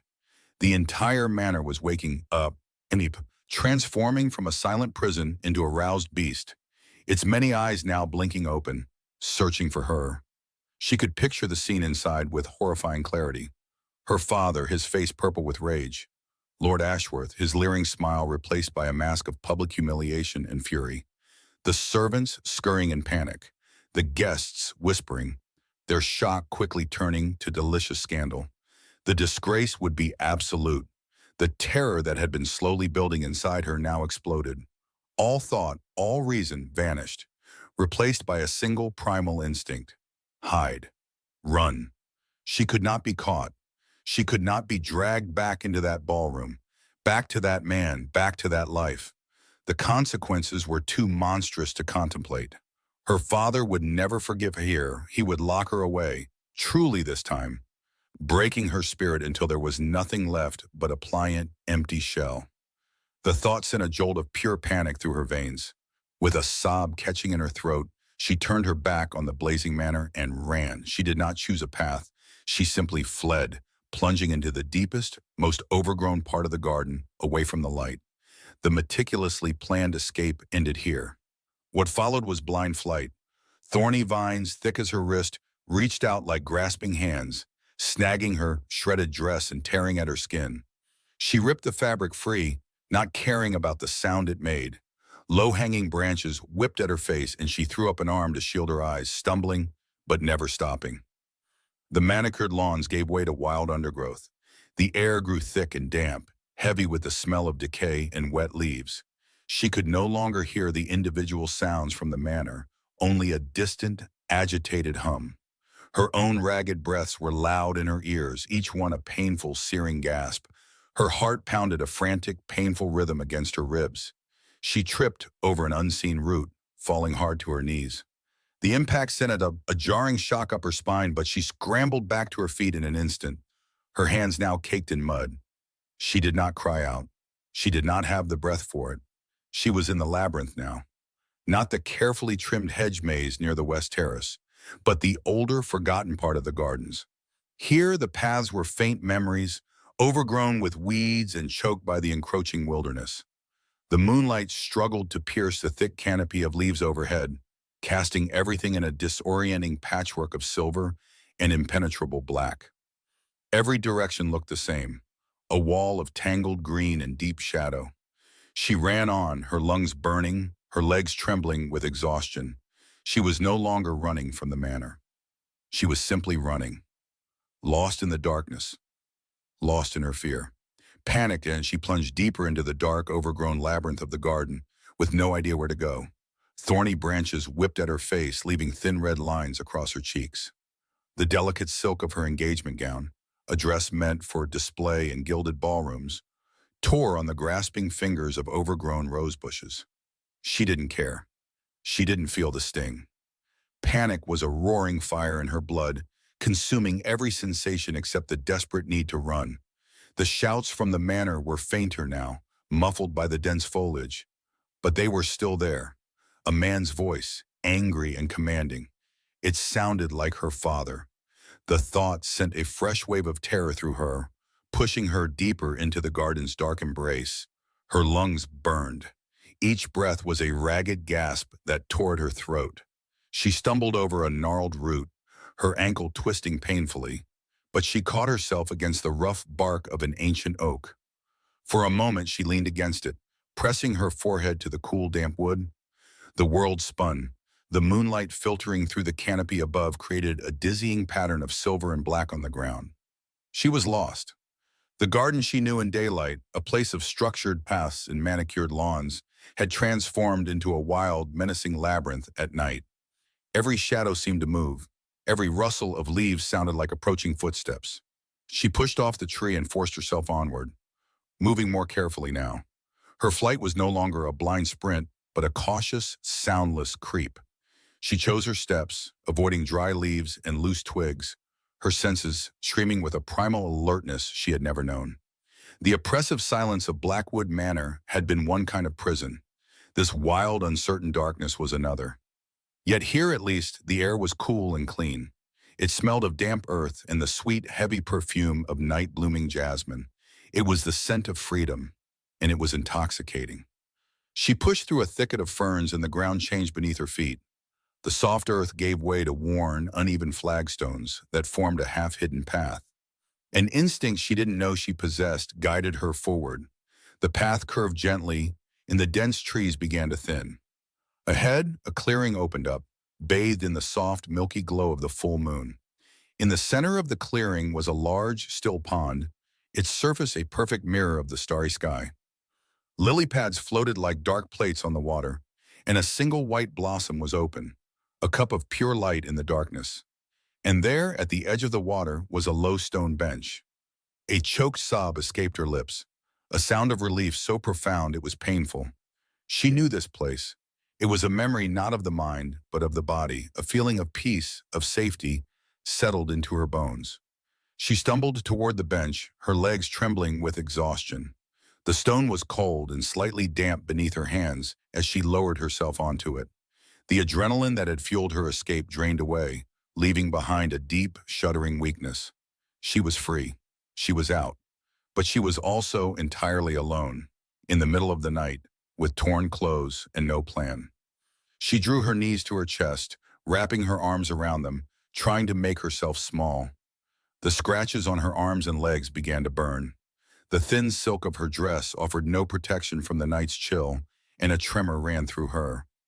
She stared at the lily pond, at the moon's reflection shivering on its surface. A fragmented image surfaced in her mind. Laughter. The sound of a splash. A small hand, not her own, pointing at a frog on a lily pad. The memory was like a ghost, transparent and fleeting. It was a happy feeling, a warmth that spread through her chest for a single, blissful moment before vanishing, leaving an ache of loss in its wake. Who was she then? Before she was Lady Eleanor Vance, the dutiful daughter, the manager of a decaying estate, the bartered bride, before the heavy brocade and the suffocating rules. There had been a girl who laughed by this pond, a girl who was not afraid of the dark. She reached into the small, hidden pocket of her dress, her fingers closing around the smooth, worn wood of the carved finch. She pulled it out, holding it in her palm. In the moonlight, its simple lines were clear, its form perfect. It felt like a promise, but a promise she could no longer read. The silence of the garden settled around her. It was no longer menacing. The crickets began their nightly chorus, a steady, pulsing rhythm that was almost soothing. The wind whispered through the leaves of the weeping willow that dipped its branches into the pond. For the first time in what felt like a lifetime, Eleanor could hear her own thoughts. They were a tangled mess of fear and defiance. What had she done? Where could she possibly go? Her father would have men searching the entire county by morning. Lord Ashworth would be furious, his pride wounded. The scandal would be immense. She should have been terrified. A part of her was. A cold knot of dread was lodged deep in her stomach. But another part of her, a part she hadn't known existed, felt a wild, exhilarating thrill. She had said no, not with words, but with action. She had climbed out of her gilded cage. Whatever happened next, this one act was hers and hers alone.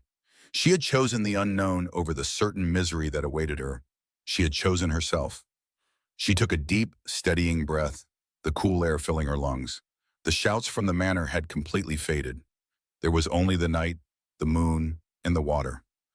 Perhaps she could rest here, just for a few moments, just long enough to gather her strength, to think. She could follow the old service road at the edge of the property. It led to the village.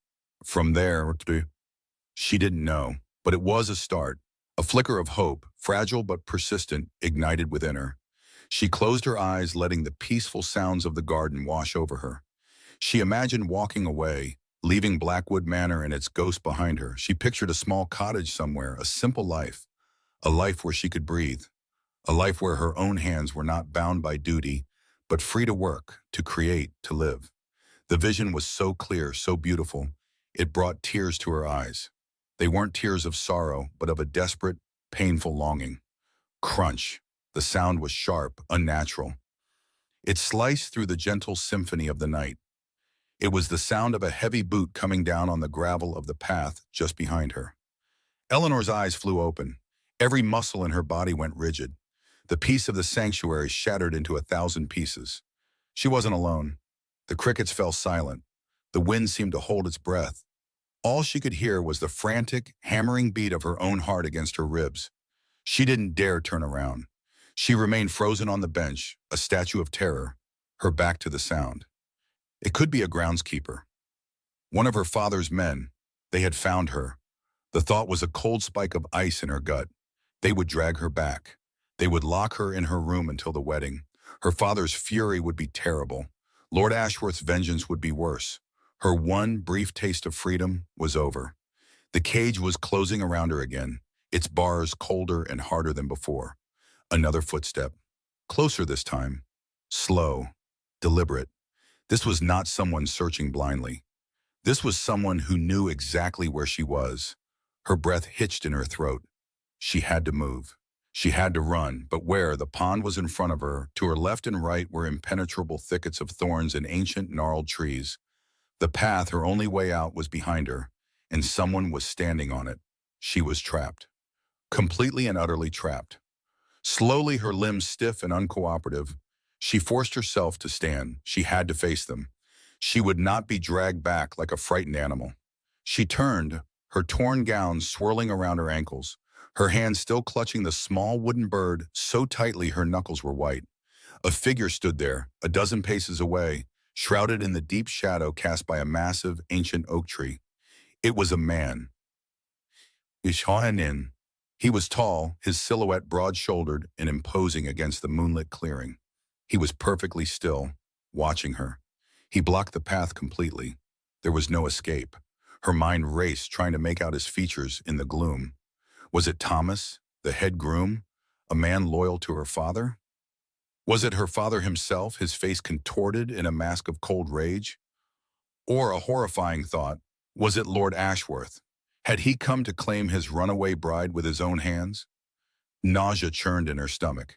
The figure took a step forward, moving out from under the deep shadow of the oak tree. Then another. He moved with a quiet, unnerving grace, not with the angry stomp of a pursuer.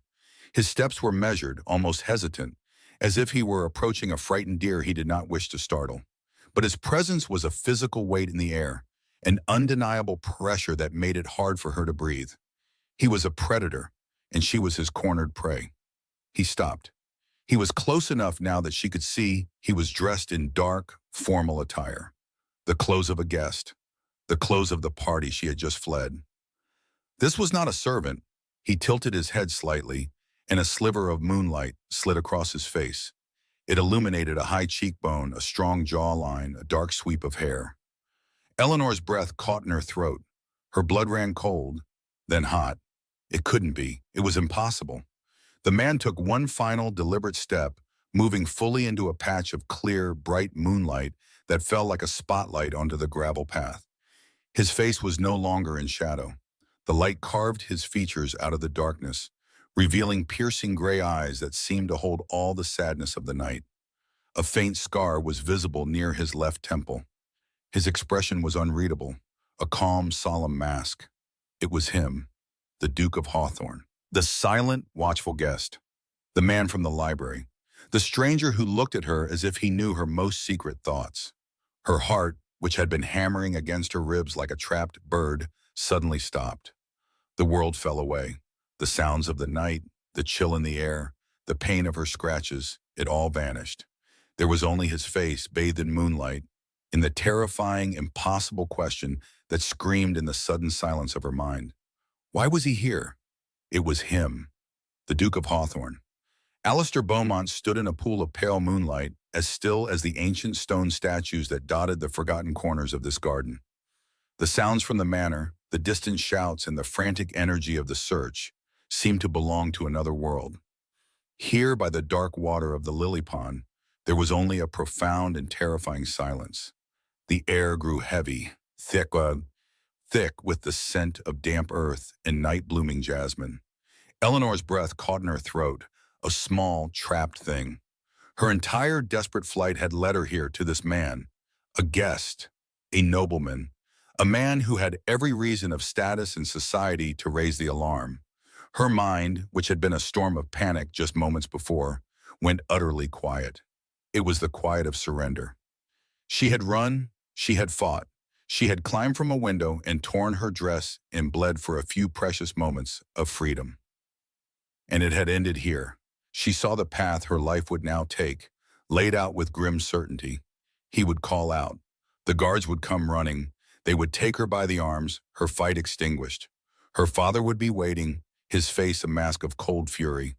Lord Ashworth would be there too, his smile thin and triumphant. The cage she had just escaped would be rebuilt around her, its bars stronger than before. There would be no more windows left open. Slowly, deliberately, Eleanor pushed herself up from the stone bench. The movement was stiff, her muscles aching from the descent and the fall. The sharp sting of the scratches on her arms was a dull reminder of her failed rebellion. She felt the damp chill of the ground seep through the thin soles of her satin slippers, now ruined with mud and grass stains. If she was to be captured, she would not be found cowering like a frightened animal. She would stand. She would face him, this dark and silent duke who had haunted the edges of her evening. She lifted her chin, her torn finery, a mockery of the composed lady she was supposed to be. Let him see what she had become in her search for a single breath of free air. Her heart hammered against her ribs, a frantic, painful rhythm. She braced herself for the sound of his voice, for the shout that would shatter the night and end her life. But he did not shout. He did not move at all for a long moment. He simply watched her, his gray eyes unreadable in the half-light. His expression was not one of shock or anger or even pity. It was something else entirely, an unnerving intensity that made her feel as though he were looking past the dirt and the torn lace into the very heart of her. The stillness was more terrifying than any accusation. It gave her too much time to think, to feel the cold dread creeping back into her veins. Why was he waiting? Was he savoring the moment? The power he held over her? Was this some cruel game? Then he moved. He took one slow, measured step forward on the gravel path. The crunch of his boot was unnaturally loud in the quiet garden. Eleanor flinched, her entire body tensing for the blow. Her fingers curled into tight fists at her sides, her nails digging into her palms. She half expected him to lunge, to grab her. But he did not. He simply took another step, as unhurried as the first. His pace was deliberate, almost gentle, yet it felt like the slow closing of a trap. With every inch he narrowed the distance between them. He took away another piece of the night, another piece of her escape. The moonlight caught the silver thread in his dark coat. He was tall, more imposing up close than he had appeared across a crowded ballroom. He was no longer just a guest, an abstract figure of rumor and speculation. He was a man, real and solid, and he was walking toward her with a purpose she could not begin to fathom. Her fear began to curdle, mixing with a deep and maddening confusion. This was not the behavior of a man about to turn in a runaway bride. There was no urgency, no triumph in his posture. There was only a quiet, resolute advance. The world had tilted on its axis. Nothing he did made any sense. He took a third step, and then a fourth. He was closer now, close enough for her to see the faint, silvery line of a scar near his left temple. It was an old wound, something that only added to the melancholy that seemed to cling to him like the night mist. His gaze never left her face. It was a heavy, weighted thing, that look. It held a strange familiarity that made her own memories feel thin and unreliable. She felt a bizarre impulse to take a step back, to retreat into the murky water of the pond behind her. But her feet were rooted to the spot, held fast by his unnerving calm. He was not her father, full of blustering rage. He was not Lord Ashworth, with his greedy, possessive eyes. He was something else, an unknown quantity, and that was the most frightening thing of all. Her hand, as if with a mind of its own, moved to the small pocket hidden in the folds of her dress. Her fingers brushed against the smooth, worn wood of the little carved finch. The contact sent a strange, formless comfort through her, a whisper of a memory she could not grasp. It was foolish, a child's trinket, yet it was the only thing in this world that felt truly hers. She clutched it through the fabric, a secret anchor in a sea of uncertainty. Who was this man? Who watched her with such patient, knowing eyes? What did he want from her? The questions circled in her mind, each one more desperate than the last. He stopped. He was only a few feet away now. The space between them crackled with the unspoken tension. She could hear the soft sound of his breathing, steady and even, a stark contrast to her own ragged gasps.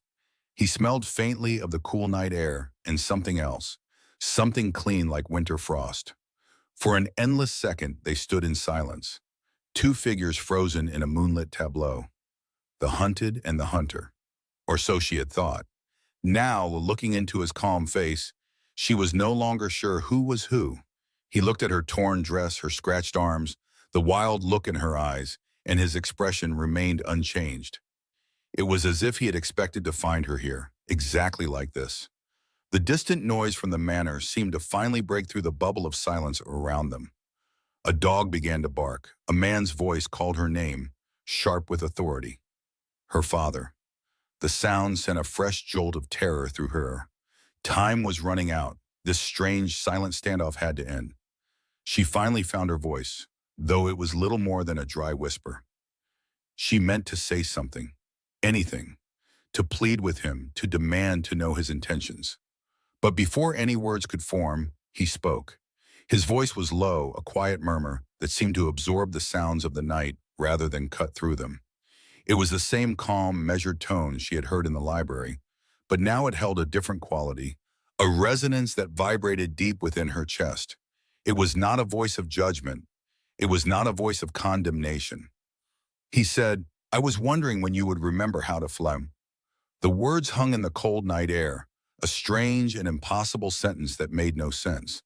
"I was wondering when you would remember how to fly." Eleanor's mind, which had been racing with scenarios of capture and ruin, went utterly blank. The shouts from the manor, the distant music, the frantic beating of her own heart, it all faded into a low, meaningless hum. All that existed was the tall, shadowed figure of Duke Alistair Beaumont and his impossible words. Her lips parted, but no sound came out. She could only stare, her thoughts a tangled mess of confusion and fear. He was supposed to raise the alarm. He was supposed to drag her back to her father, to her fate. Instead, he just watched her, his gray eyes holding an expression she could not decipher in the moonlight. He took another slow, deliberate step forward, closing the distance between them until only a few feet of crushed gravel remained. The scent of damp earth and night-blooming jasmine was suddenly sharp, overwhelming. He seemed to carry the stillness of the ancient garden with him. Then he spoke again, and this time his voice was softer, stripped of its formal, ducal tone. It was a murmur, barely louder than the whisper of leaves in the breeze, but it struck her with the force of a physical blow. "It's been a long time, Ellie." Ellie, the name echoed in the hollow, forgotten chambers of her mind. No one had called her that in over a decade. It was a child's name, a name for a girl with grass stains on her dress and scraped knees, a girl who laughed freely and loudly. It was the name of a ghost. Lady Eleanor Vance did not have a nickname. She was formal, contained, a carefully constructed fortress of duty and propriety. But Ellie had run through these very gardens, her hair flying behind her, long before the weight of Blackwood Manor had settled on her shoulders.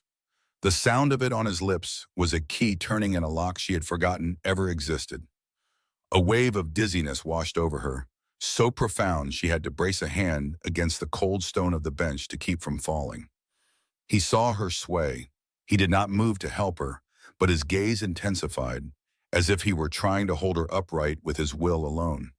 He slowly raised his hand, the one that had been held loosely at his side. He uncurled his fingers, opening his palm to the moonlight. Resting there, nestled in the lines of his hand, was a small, carved object. It was a bird, a wooden finch, its shape simple and familiar, its surface worn smooth. It was a perfect, undeniable match to the one tucked away in the pocket of her ruined dress. Eleanor's own hand flew to her side, her fingers closing around the hard, comforting shape of her own secret treasure. The fabric of her gown was thin, and she could feel every curve, every small, imperfect notch of the carving through it. She looked from the finch in his hand to the one she could feel in her pocket. They were twins, two halves of a single, fractured memory.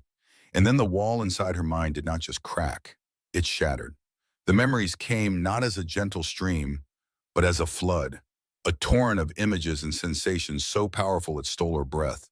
It was the smell of sawdust and fresh mint on a summer afternoon. It was the feel of a small, sharp carving knife, guided by a hand slightly larger than her own. It was the sound of a boy's concentrated breathing as he worked a piece of light-colored wood, his brow furrowed in focus. A boy with dark, unruly hair and startlingly serious gray eyes. A flash of sunlight through the leaves of the great oak tree, the very one the Duke had stepped from moments ago. Two children sat beneath it, hidden from the world. A girl with auburn braids and a boy whose name was on the tip of her tongue. He was showing her how to shape the wings of a bird, his fingers brushing against hers. His name was,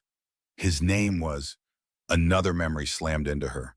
The same two children, older now, standing right here by this very lily pond. The air was heavy with unshed tears. The boy was leaving. His family was going away, far away after something terrible had happened. A tragedy spoken of only in whispers. He was pressing a small wooden finch into her hand. His own small hand was trembling. He had another one, its twin, which he clutched tightly. "I have to go, Ellie," he had whispered, his voice thick with a sorrow too big for his small body. She had been crying, her small face streaked with dirt and tears. "You can't. You promised we'd build the treehouse." "I'll come back," he had insisted, his gray eyes pleading with her to believe him. "I promise, if you ever need me, if you're ever trapped, I'll come back for you. Just keep the finch safe, so I'll know you." The echo of that long-forgotten promise reverberated through the garden, weaving itself into the present moment. "If you're ever trapped." The words were a ghostly hand reaching across the years, and they found her here, tonight, trapped, fleeing, desperate. And he was here, he had come back.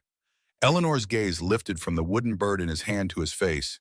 She saw him properly for the first time. Not as the reclusive, melancholic Duke of Hawthorne, a stranger who had unnerved her with his knowing stares. She saw the boy. He was hidden in the strong line of his arm, in the quiet sadness of his mouth.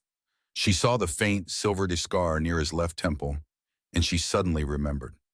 He had gotten it falling from a low branch of the oak tree, trying to retrieve a kite. She had been the one to run for help, her heart pounding with a terror she had not felt again until tonight. The man before her was no stranger. He was the keeper of her lost childhood. He was the other half of a secret friendship her mind had buried to protect itself from the pain of his departure. The years fell away. The Duke of Hawthorne dissolved in the moonlight, and in his place stood the boy who had promised to return. The boy whose name was a wound, a comfort, a prayer. A sob caught in her throat, a raw, ragged sound of pure, undiluted shock and grief and a bewildering, impossible hope. The carefully constructed walls of Lady Eleanor Vance crumbled into dust, and all that was left was Ellie. Tears began to stream down her face, hot against her cold skin. They were not tears of sorrow for her ruined engagement, but tears of mourning for the years she had lost, for the memories she had not known were missing. They were tears for the lonely little boy who had been forced to leave, and for the lonely little girl who had been left behind to forget. She took a shaky, stumbling step towards him, her eyes locked on his. The world spun around her, a dizzying kaleidoscope of past and present. The boy with the carving knife and the duke in the shadows were one. The promise made in sunlight and the figure standing in moonlight were the same. Everything, her entire life, had just been rewritten. Her voice was nothing more than a breath of air, a fragile whisper that almost did not survive the journey from her lungs. It was a question, a confirmation, a plea for this impossible truth to be real. Alistair? His name hung in the cold night air, a ghost of a sound she thought she had lost forever. Alistair, the boy with storms in his gray eyes and a laugh that could chase away the shadows. He stood before her now, a man, the same sadness in his eyes, but with a new quiet strength. He gave a slow, deliberate nod. His own eyes glistened in the moonlight, mirroring the unshed tears in hers. "I made you a promise," he said, his voice a low, steady anchor in the swirling chaos of her mind. "I never forgot." The world seemed to tilt on its axis. The shouting from the manor, the tearing fabric of her dress, the sting of scratches on her arms, it all faded into a distant hum. All that existed was this circle of moonlight by a forgotten pond, and the boy who had come back. Her fingers, numb with cold, tightened around the small wooden finch in her pocket. It was a mirror to the one resting in his open palm, two halves of a single memory. "But how?" she whispered, the question encompassing everything. "How are you here? How did you know? How could you remember?" "I came home," Alistair said simply. "My family's estate has been empty for too long. When I arrived a few months ago, I began to hear whispers, rumors about Lord Vance and his daughter, about a coming engagement to a man of wealth and cruelty." He took a careful step closer, his gaze never leaving hers. The faint scar near his temple was a stark silver line in the pale light, a reminder of the tragedy that had torn them apart. "I didn't want to believe it," he continued. "Not for the Ellie I remembered, the girl who climbed trees higher than I dared and wasn't afraid of a little mud on her dress." A flicker of a smile touched his lips, a nostalgic thing. "So I arranged for an invitation tonight. I had to see for myself. When I saw you in that ballroom, I knew. I saw the cage your father had built around you. I saw it in your eyes." Eleanor flinched, remembering his intense stare across the crowded room. It had not been a stranger's appraisal. It had been recognition. It had been concern. All this time she had felt so utterly alone, but someone had been watching. Someone had been waiting. The memories, once fleeting and painful, now returned in a clear, unbroken stream.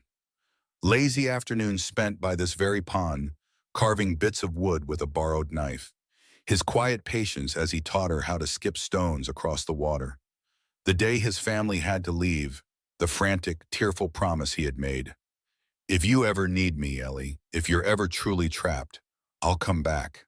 I promise." She had been a child, she had forgotten, but he had not.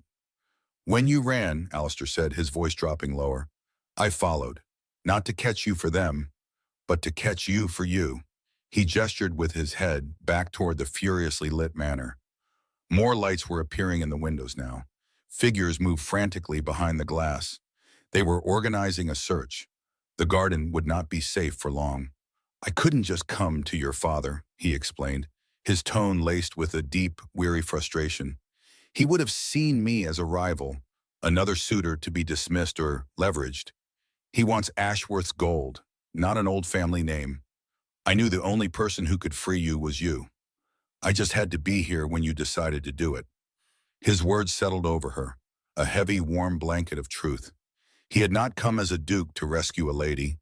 He had come as Alistair to help his friend Ellie. He saw her, not as the dutiful daughter of Lord Vance, but as the girl she used to be, the woman she was meant to become. A wave of shame and gratitude washed over her in equal measure. He had kept his faith in her, even when she had lost faith in herself. He saw the conflict in her eyes, the lifetime of conditioning that screamed at her to go back, to apologize, to accept her fate, the fear of scandal, the ruin of her family's name. the unknown terror of a life with no walls to define it. He saw it all. Slowly, deliberately, he extended his free hand toward her. It was a large hand, calloused but steady. An offer. A question. "Your father offers you a life of duty," he said, his voice clear and resonant. "A beautiful cage, perhaps, but a cage all the same. You will be Lady Ashworth. You will manage his accounts, host his parties, and bear his children. You will be respected, and you will be miserable. You will slowly forget the girl who knew how to climb trees." His gray eyes bored into hers, holding her captive in a way no wall or expectation ever could. "I cannot offer you a title or a fortune to match," he went on. "The Hawthorne estate needs rebuilding. The work will be hard. I can only offer you my name, my loyalty, and a promise. A promise that you will always be free to choose, to speak your mind, to get mud on your dress." He paused, his hand remaining outstretched in the space between them. "I am offering you a choice, Eleanor, not a command. Come with me." Behind them, the sounds from the manor grew louder. A dog began to bark. A man's voice, sharp with authority, bellowed her name into the night. It was her father. The sound sent a familiar bolt of ice through her veins. Go back. Obey. Disappearing would bring shame. It would bring ruin. Her whole life had been about preventing that. She looked from the blazing lights of the house to the quiet, unwavering man in front of her. The house was her past. It was duty, honor, and a slow, suffocating death of the soul. Alistair was the future. He was uncertainty, risk, and the terrifying, brilliant light of a life she could call her own. She thought of Lord Ashworth and his damp, possessive hand. She thought of her father's iron grip on her shoulder. She felt the smooth, worn wood of the finch in her pocket. A bird meant to fluctuate. A single tear traced a path down her cheek. But it was not a tear of sorrow. It was a tear of release. After a lifetime of being told what to do, what to be, what to feel, she was finally making a choice. Her choice. The shouts from the manor were a roar now, the baying of hounds closing in. The garden was no longer a sanctuary, but the starting line of a race. Time had run out. Eleanor took a deep breath. The air smelled of damp earth and night-blooming jasmine. It was the scent of freedom. She looked at Alistair, and for the first time since she was a little girl, her lips curved into a genuine, unburdened smile. She pulled her own wooden finch from her pocket and held it up for him to see. His answering smile was like the dawn breaking after a long, starless night. Slowly she reached out and placed her hand in his. His fingers closed around hers, warm and strong. It was not a gesture of ownership. It was a pact, a beginning. Together, without a backward glance at the lights and the fury of Blackwood Manor, they turned. They walked past the lily pond, past the poireaux of the ancient oak, and melted into the deep, welcoming darkness of the garden, heading towards an unknown dawn. What would you have done? One line in the comments. Let's argue it out together. Where did the story catch you? Which scene made you stop and think? A small like is a small move, but it's a big support for this channel. See you in the next story. Subscribe so you don't miss it.